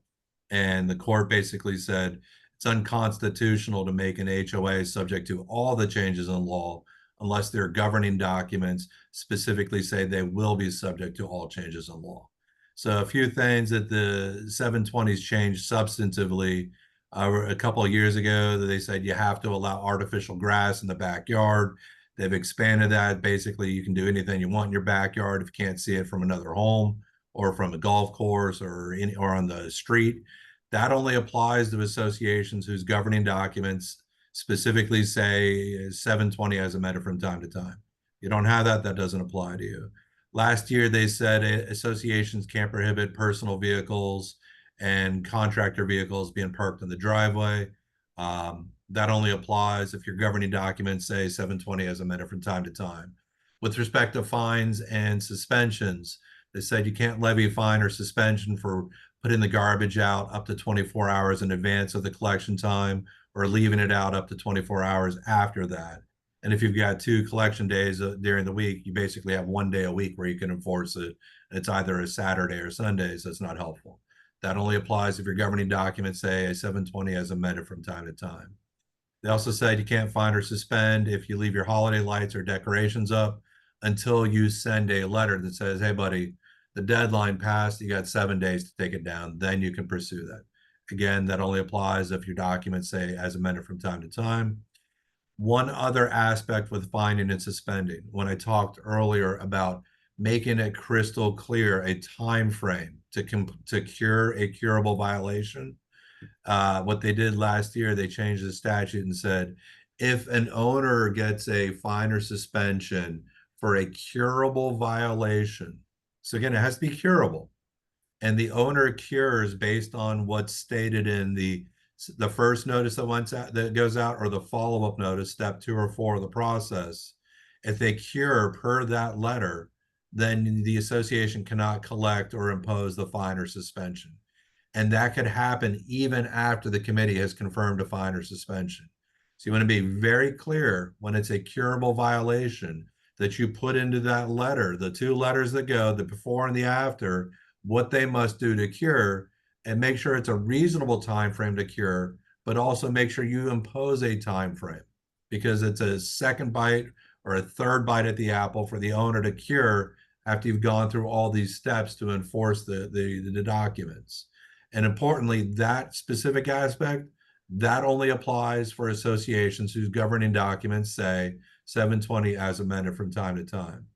So, and I'll stop talking on that because I could go on for hours. Yeah, and I'll just jump in on that real quick, and then I want to hit one last thing because I see we have about 3 minutes left till the 1 o'clock hour, and I know we want to get to the last fun topic, which is on alcohol and gambling, which is, of course, two of my favorite hobbies. So I'm very interested in hearing about that subject. But just real quickly, just to reiterate again, we could have a whole hour-long course on this Kaufman language. So I just want to make sure nobody walks away from this dialogue about this saying, "Oh, we don't have to worry about those new laws." You need to discuss this with your association's attorney specifically. And I think the two questions that you need to be asking are, number one, what do our documents say? Do we have the dreaded Kaufman language or not? That's starting point number one. So go back to your association's attorney and say, hey, take a look at our documents. Do we have the language that we need to worry about, or do we not have it? And then depending on that answer is, okay, well, if we're seeking to enforce a particular provision of our documents, if the law is procedural, again, it takes a while to get into the nuts and bolts of this, but if the law change is procedural, it's going to apply to you whether or not you have the Kaufman language or not. If it's a substantive change in the law, then it won't apply to you if you don't have the Kaufman language. So the questions you should be asking your attorneys are, do we have the Kaufman language in our documents? And then number two, what does that mean if we have it, or if we don't have it, what are we going to be bound by and what are we not going to be bound by? Because there are still going to be some changes in the law that you're going to have to deal with, even if you don't have the Kaufman language versus the substantive laws that you won't have to worry about. So again, big issue that you really should be consulting with your particular association's counsel to get to the bottom of.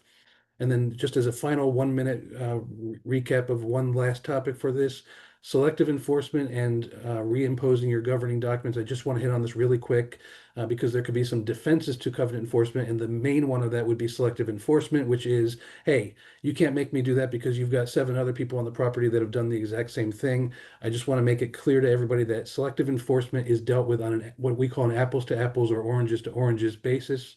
If you're trying to impose a parking restriction and you haven't been enforcing your dog restrictions, those are completely different things. A person cannot say, hey, you can't enforce this parking restriction against me because you haven't been doing anything about so-and-so's dog down the road. It's an apples to apples thing. They have to show that you haven't been enforcing that particular exact restriction equally as to everybody else in the community. So I want to make sure we all understand that selective enforcement, you're dealing with the same exact type of restriction. And then again, as a practical advice to you, what happens if we have been selectively enforcing our documents? There is a mechanism called cleaning the slate that you are allowed to do, and this is something that you should be consulting with your attorney. If there's been a period of time where you haven't been very vigorous about enforcing your documents, or you do have some selective enforcement concerns, maybe you're a new community and the developer has been allowing certain things and now you've taken over and you want to enforce documents more rigidly, or maybe a previous board hadn't done a lot and now you have a new board that wants to move forward more aggressively. You don't have to, there is selective enforcement concerns, but there's a way to stop the bleeding. Basically, what you do is you grandfather the existing violations. You try to get a registry of anybody that has a pending or existing violation.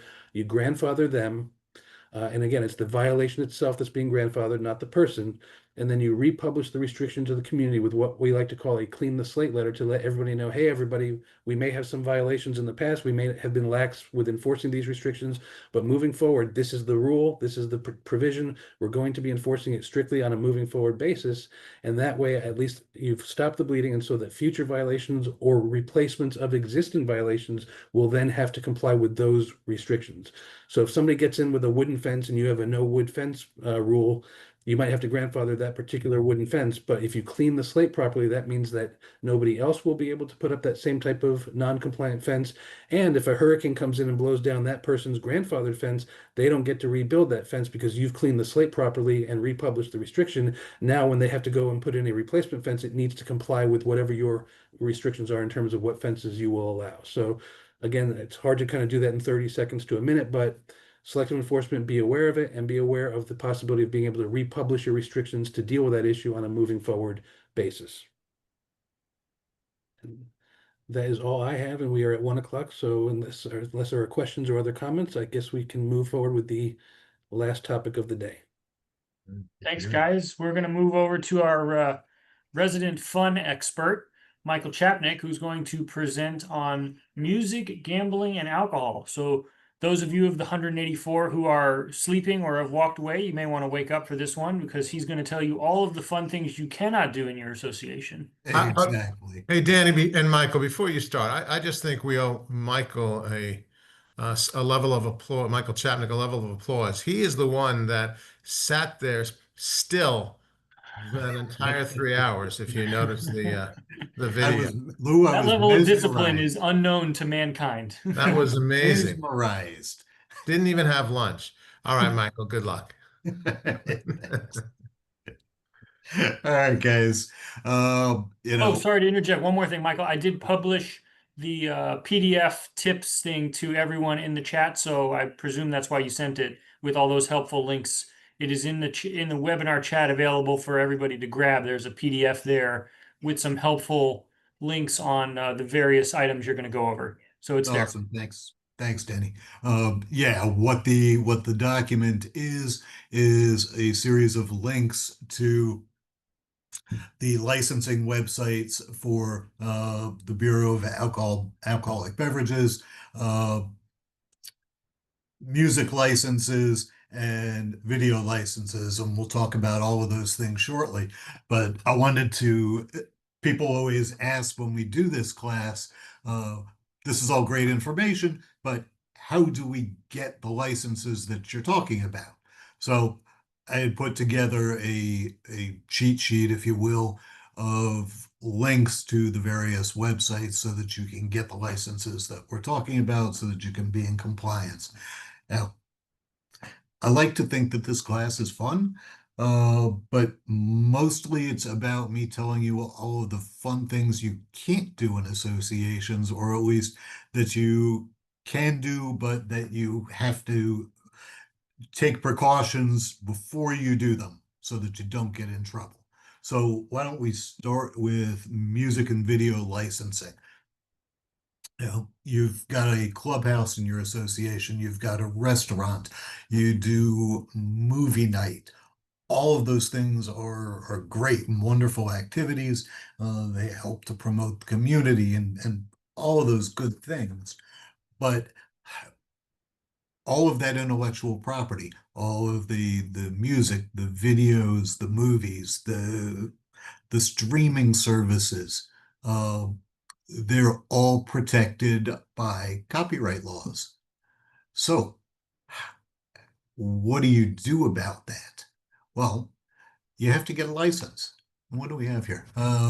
Let's see, the association copyrighted material did not.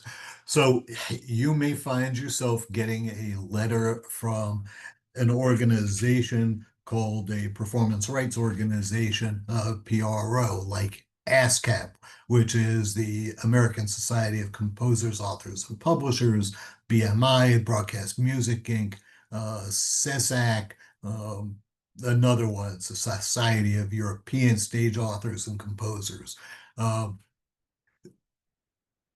All of these organizations developed because it would be literally impossible for each individual artist to protect their own copyrighted material, their own intellectual property. So these organizations represent huge numbers of artists, whether it's musicians, producers, you name it.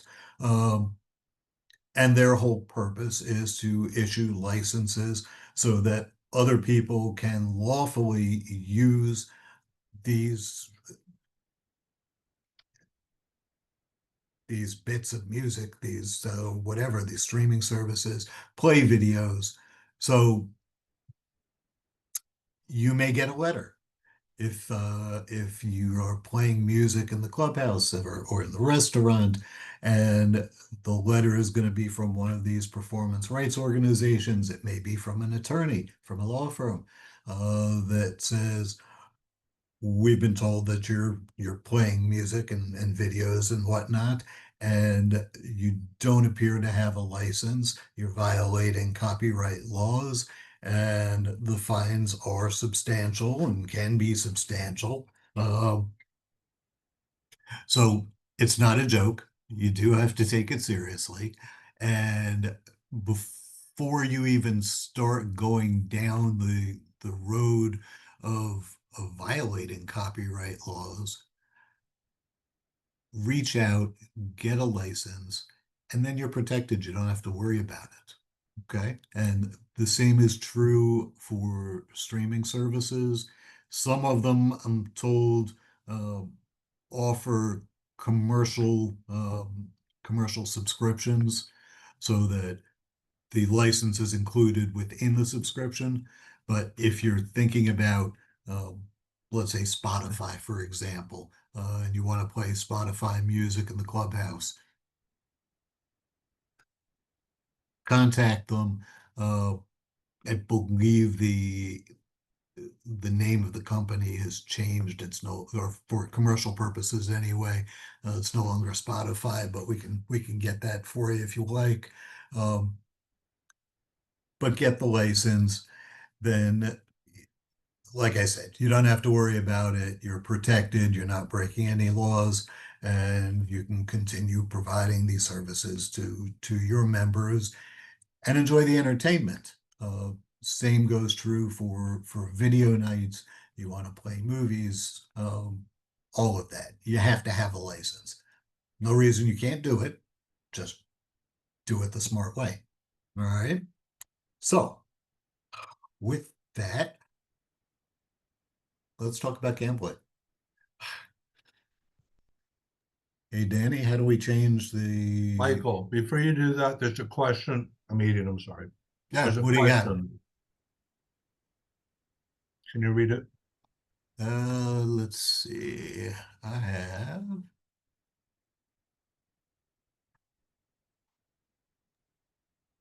Sorry, I just took a big bite. A member had a birthday party and reserved the clubhouse and pool area. They set up an outdoor screen and rented a child-friendly movie.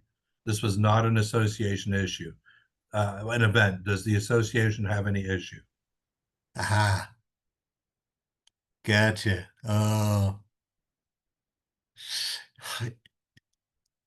If they're doing it on the association's property, yeah, probably the association is still going to be held responsible for it. Yeah, they set up an outdoor screen, they rented a movie, but they're doing it on the common elements, common areas. Yeah, I would think the association is still going to be responsible for that. So better the association rent the movie, have the license. That way you're protected. The owner is also likewise vicariously, I guess, protected.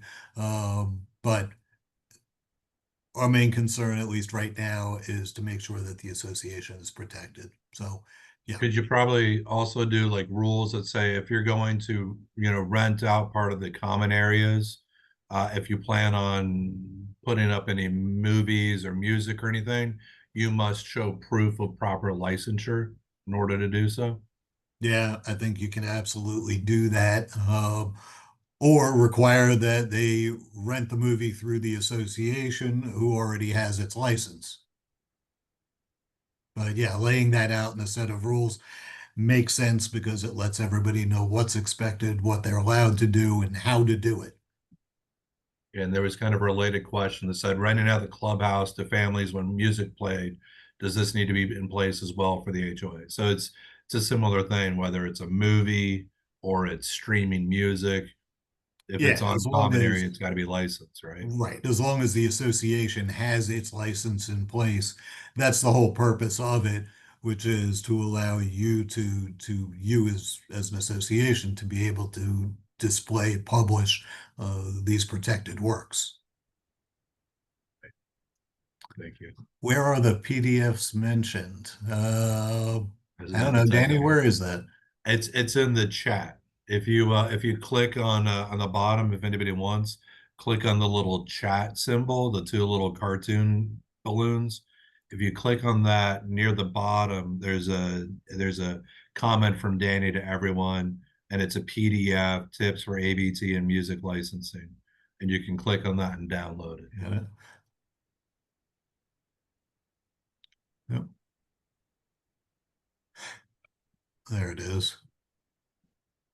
I think you Yep, read it right near the right. bottom. Yep. Perfect. All right, cool. So let's talk about gambling. Anybody want to bet? Um, what is gambling? I'll give you the definition from case law. It's a case called Bellamy versus State. Gambling is defined as an agreement between two or more to risk money on a contest of chance of any kind, where one must be the loser and the other is the gainer. So, a couple of important things about that.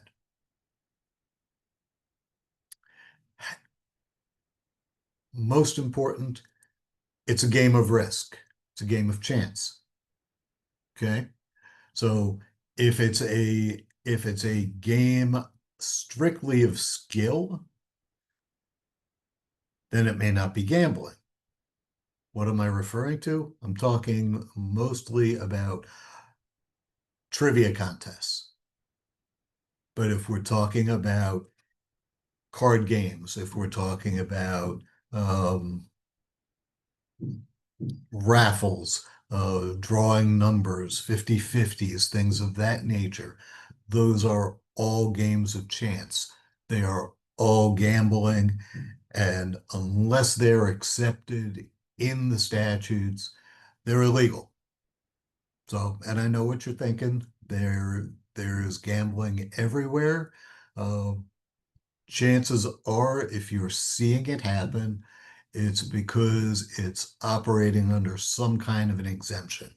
But basically, if it looks like gambling, if it smells like gambling, it's gambling, and it's probably illegal.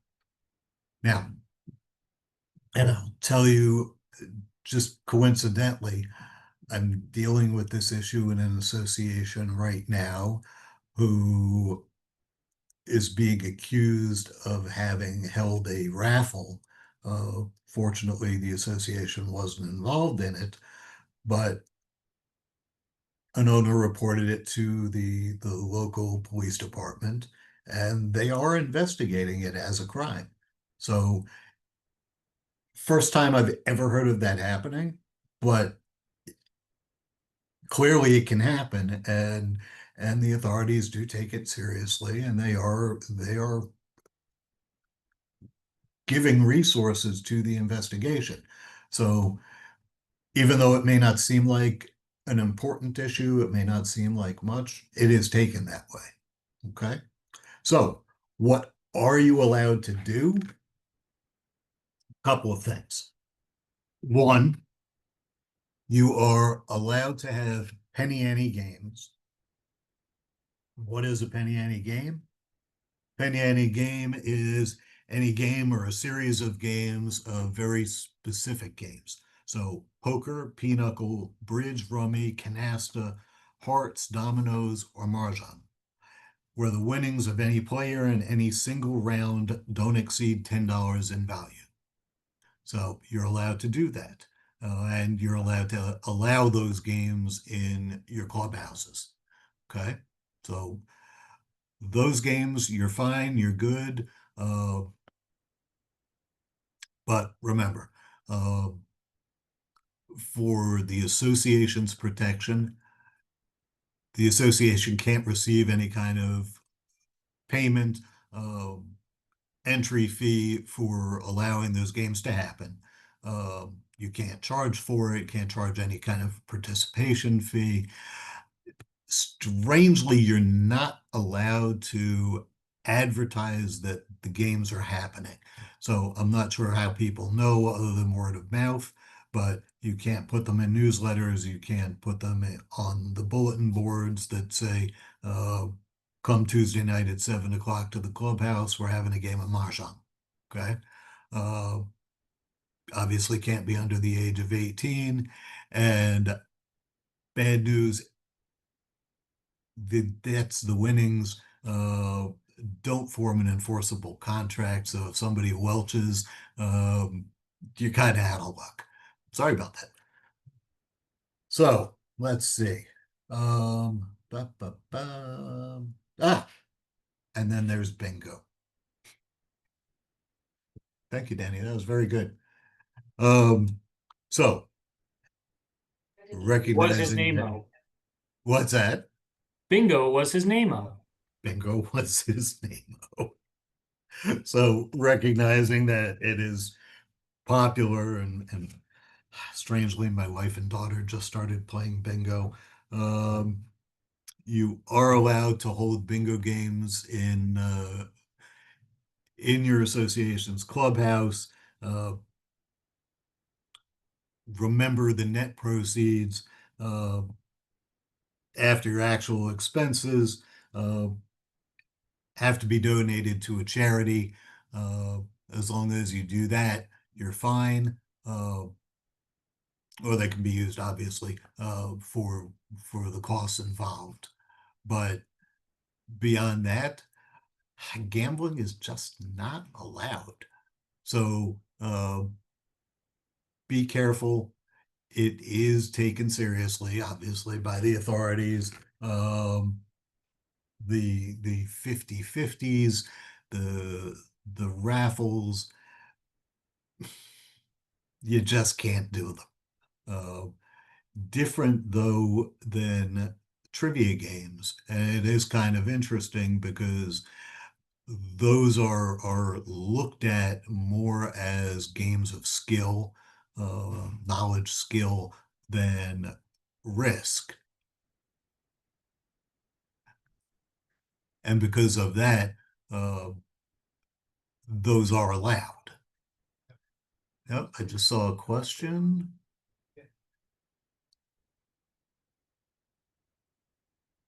Yeah. Yeah, is on the chat section. What about prizes?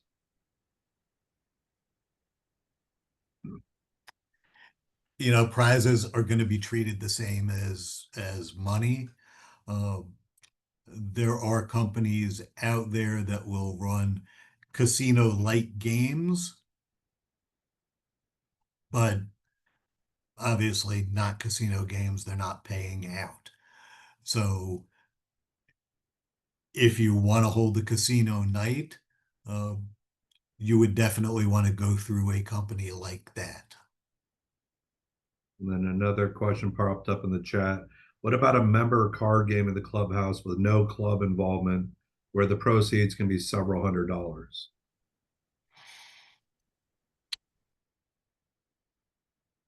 If I were part of the administration of the association, I would not sanction a game like that.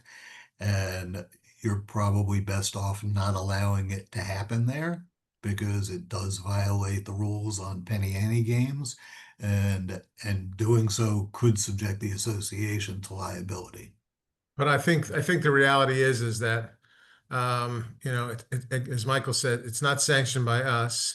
We kind of turn a blind eye. We know people play poker in the poker room, but we really don't get into it. Whether hopefully they're using chips as opposed to having thousands of dollars on the table in cash. But from the association standpoint, I'm not saying it's okay, but I mean, let's be realistic. Those poker rooms in many of our associations are not sticking to the penny ante games. True enough. But Here's an at least interesting from the combination. association side, you should keep out of it. Yeah, exactly.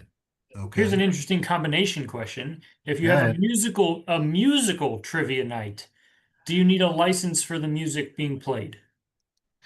I would say you want to have a license for the music being played. It's interesting though, because I mean you're not talking about a game of chance, you're talking about a skill game. But yeah, for the music itself, you probably need the license. So fun, yeah. But can't you get Michael, can't you get like a general license, or whatever it is, to play music in the clubhouse, background music and stuff? Yeah, And absolutely. yeah, and if that's the case, could it apply to something like this since we've already got some type of a license there? I would think so. Yeah, okay. Yeah, Yeah, I like think it's if you probably have covered. bulk cable services with Right. Hotwire or Comcast or Spectrum or any of them, and they provide like so many music channels, and then they have like a hotspot location in the clubhouse. they're probably responsible for making sure that the proper licensure is there, right? Yeah, that should come with, if you've got the commercial account, the bulk account, and they know that you're playing it in the clubhouse, you should make sure, just to protect yourselves, that it comes with the license. And if it doesn't, obviously contact ASCAP, make sure that you're covered there. But you might reach out to your cable representative, your hotwire representative, whoever it is, and make sure that you don't already have the license. There's no reason to pay for it twice.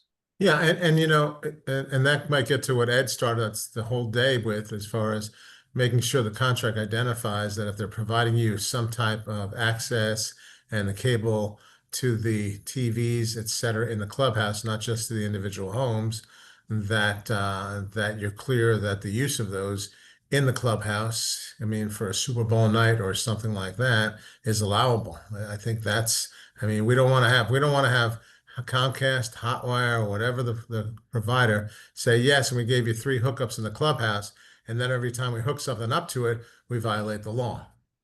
Right.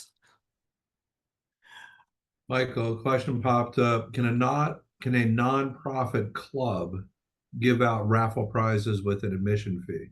No. Easy answer. Yeah, Has nothing to do with whether it's for profit or not for profit. The gambling rules apply straight across the board. Okay. Yeah, there's a good chance we're not going to tell anybody what they want to hear during this No. one. No, we're not. Told you. So, He's So the the fun large- police. We get to be buzzkills for this whole thing. yeah, so lawyers have to be the most conservative people in the room. But I saw some things about Canastonite and things like that. Let's just not advertise Canastonite with a big pool of prizes at the end, or where you can win lots of money, etc.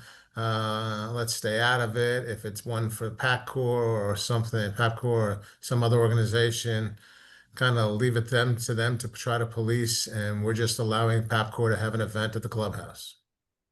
Exactly. Exactly. And look, my wife had her friends over to play Mahjong the other night, and when they left, I asked her if we were rich. She said, yeah, won 15 cents. So, okay, good. We're retiring, honey. Yeah, Mahjong's safe because it seems like everybody plays that for 25 cents or 50 cents. Uh-huh. Gambling for golf rounds, whole scores, that's okay, interesting. Question is the gambling for golf rounds, i.e. whole scores, net score, handicap score, etc., addressed by the ruling on gambling? What separates the ownership, if any? So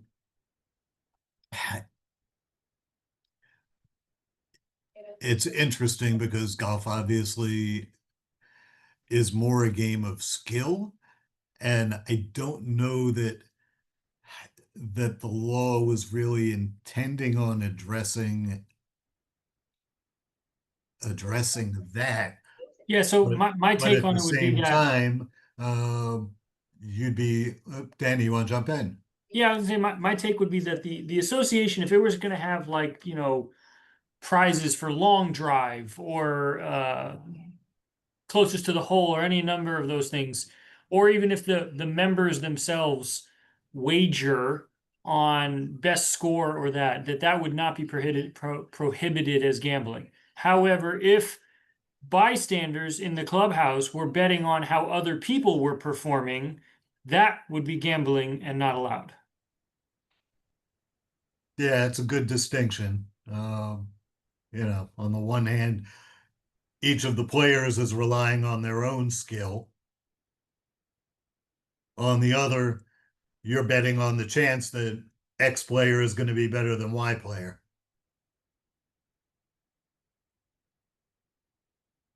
All right, let's see. Oh, you're jumping ahead a little bit. If the association supports a holiday party and it's a BYOB event, is there still an alcohol issue if members are charged for participating in the party? Okay, Let's get to alcohol. What a segue. I think we should get to alcohol. Oh wait, before we do, let's see, wait, we've got two other, it looks like, gambling questions and licensing questions. So, what happens if they run a charity event for the troops, a charity for the, and there are prizes at the end of the tournament? I guess it depends on what the charity event is. But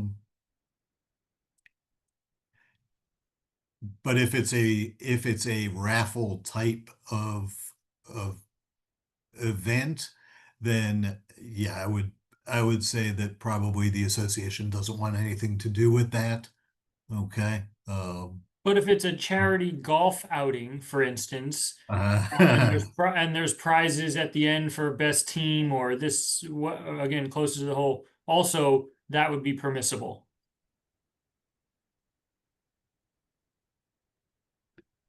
I think that would probably be okay.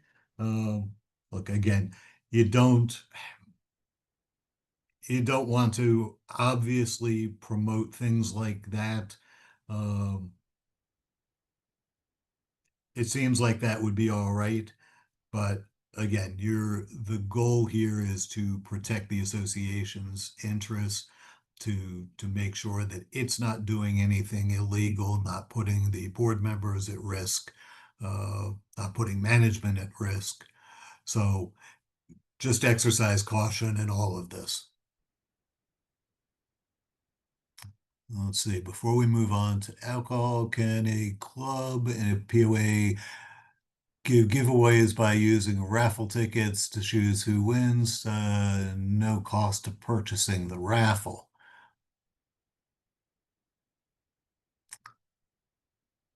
I guess the answer depends on whether there's a cost to get into the party, uh, or the meeting or whatever it is. If there's a cost for that, then yeah, I think there could be a correlation drawn between the entrance fee and the raffle. You know, we're charging a $10 entry fee.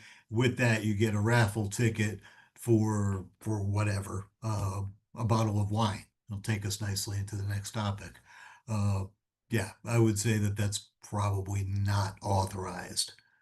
Um, Credit for merchandise at the club, yeah, it has a monetary value, so same kind of a thing.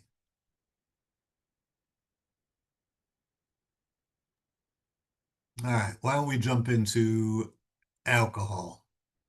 All right, so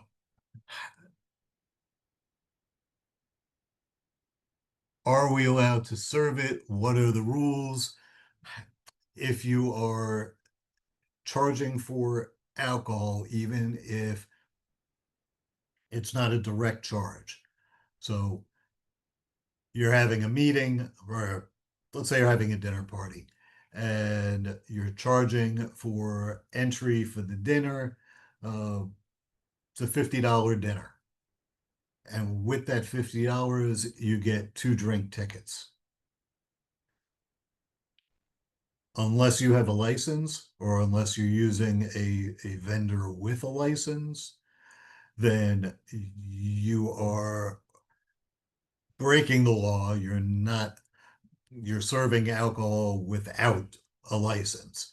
So if you're not charging for drinks directly or indirectly, and there was a question I had seen earlier about BYOB,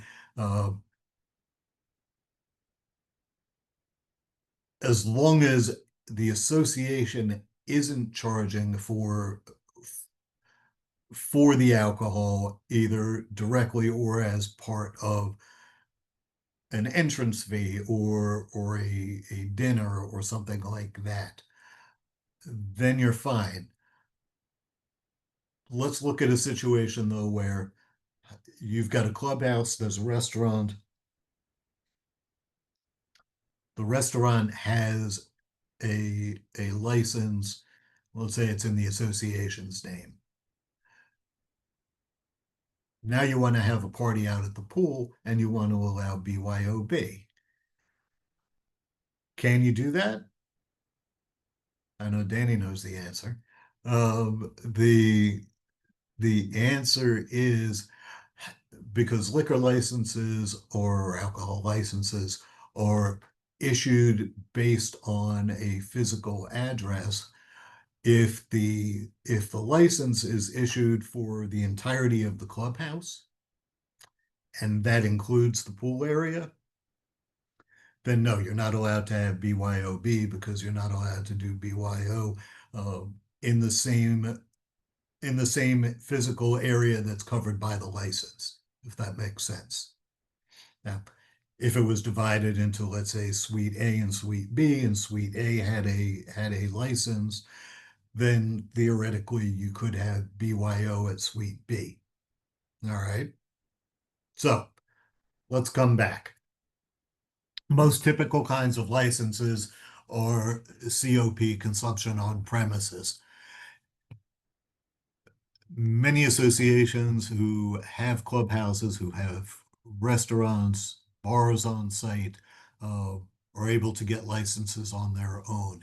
If you want to have, let's say you don't have a license, but you want a special event license, you want to hold an event and be able to serve alcohol, there are a few different ways to do that. You can get a temporary license.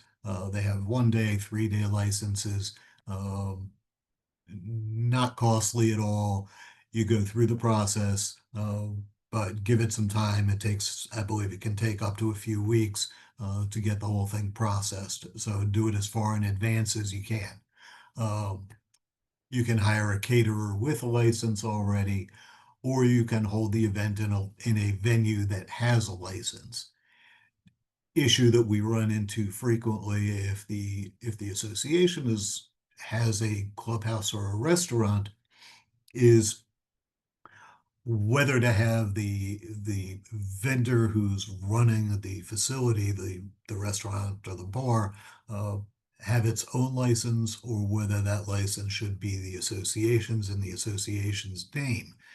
And there are benefits and detriments to doing it either way. Personally, I prefer that the association itself hold the license, because that way, if you need to change vendors or vendors are changed for you,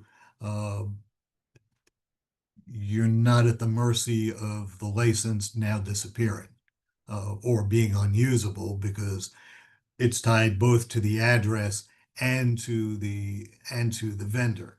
So, and then you'd have to go through the process of having the license voided, and it all takes time.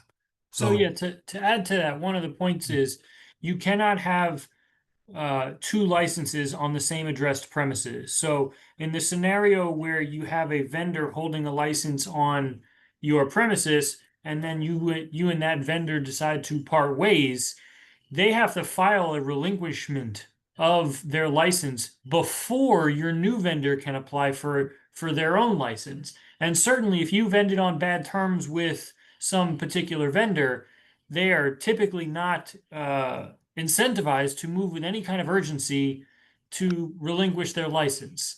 There is a process that the ABT will use to kind of force the issue on that. But again, all of this takes time, and you're stuck at the mercy of waiting for that to take place before your new vendor can first apply. And your members are now suffering with not being able to have their full range of services at the bar because everybody's waiting for the licenses to transfer. Which is why we often will recommend associations obtain and hold the licenses in their own name. And then when you get a new service provider, you just have to file an update with with ABT, just like you do when you get new directors. They file just the change of information with their fingerprints. You don't lose your license in the interim. It's just an update of information to the division, and they will modify who's in charge of your licensing. Exactly. Yeah. ABT requires that anybody who is responsible. So board members, a vendor that you may have operating, all register, have their fingerprints on file, go through background check, all as part of the licensure process. So, but yeah, definitely having the license in the association's name makes a lot more sense, gives you more control. What else do we have? Insurance. Let's talk about insurance. One, you're going to need it as part of your license, but if you're not carrying a license yourselves, or you're just looking to do specialty events, contact your general liability carrier. There may be a rider that you can get from them, but absolutely, before you hold an event where you're providing alcohol, permitting alcohol, even if you're allowing bring your own, talk to your insurance carrier and make sure that you're covered. And this is all about preventing bad things from happening, protecting you from bad things from happening. So if you've got the insurance coverage, to whatever degree, you're going to be protected. Without it, you're kind of leaving yourselves out there with your pants down. So let's not have that happen. Get the coverage you need, make sure it's in place before the parties, before serving alcohol.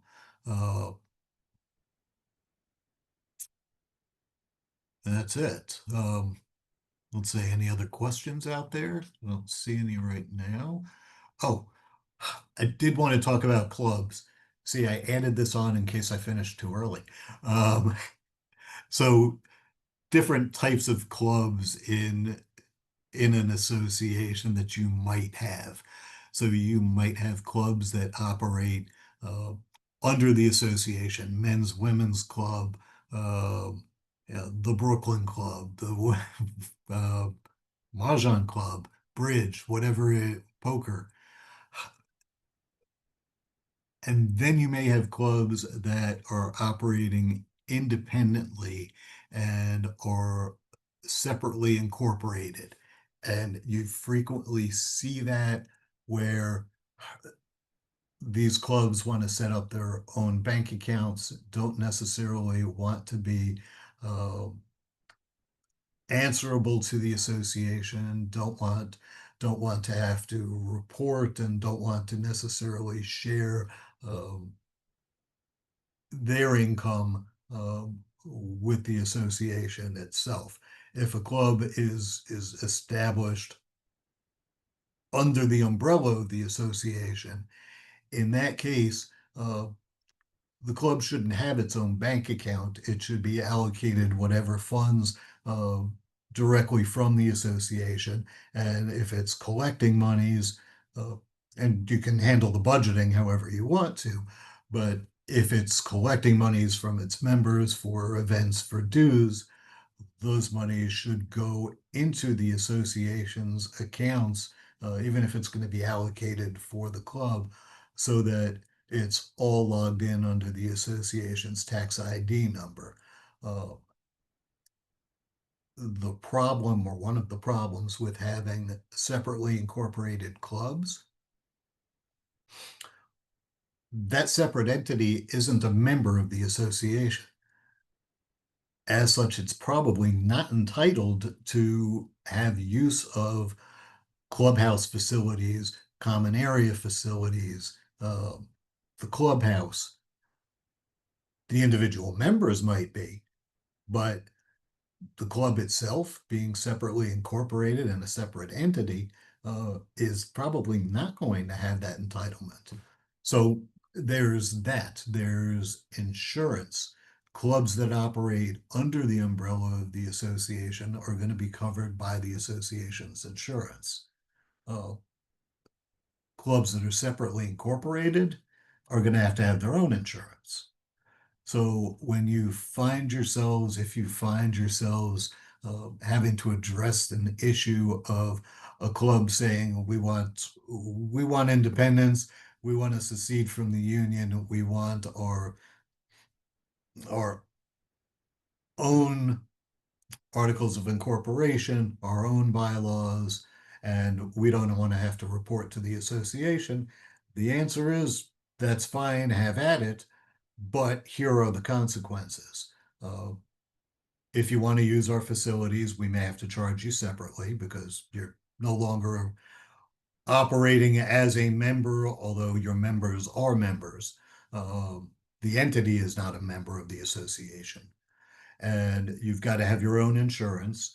And we're probably going to need waivers and hold harmless agreements from club leadership as well as the members, where you may not necessarily need those things, or some of those things at least, if the club is operating under the umbrella of the association.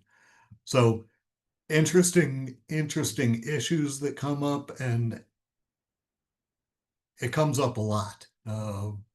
Surprises me how often, actually. So, any other questions? Let's see, what do we have? I don't see anything in the chat or in the Q&A. No, me either. Okay. So just by way of housekeeping, In that case, thank you. thank you all Okay. very much for attending. We appreciate you being here and sitting through with us. For those of you on demand, the second of your code words is butterfly. So I would ask you to send an email to Clara Garcia at cgarcia@ssclawfirm.com. Put in the subject line something to the effect of continuing education. Tell us your name and the date you've watched the course with the 2 code words that have been given out, and we'll be able to get you a certificate forthwith. So thank you for doing that. And for those in person, again, we've have your registration. If you don't get your certificate within, I said by the end of the week, shoot us an email.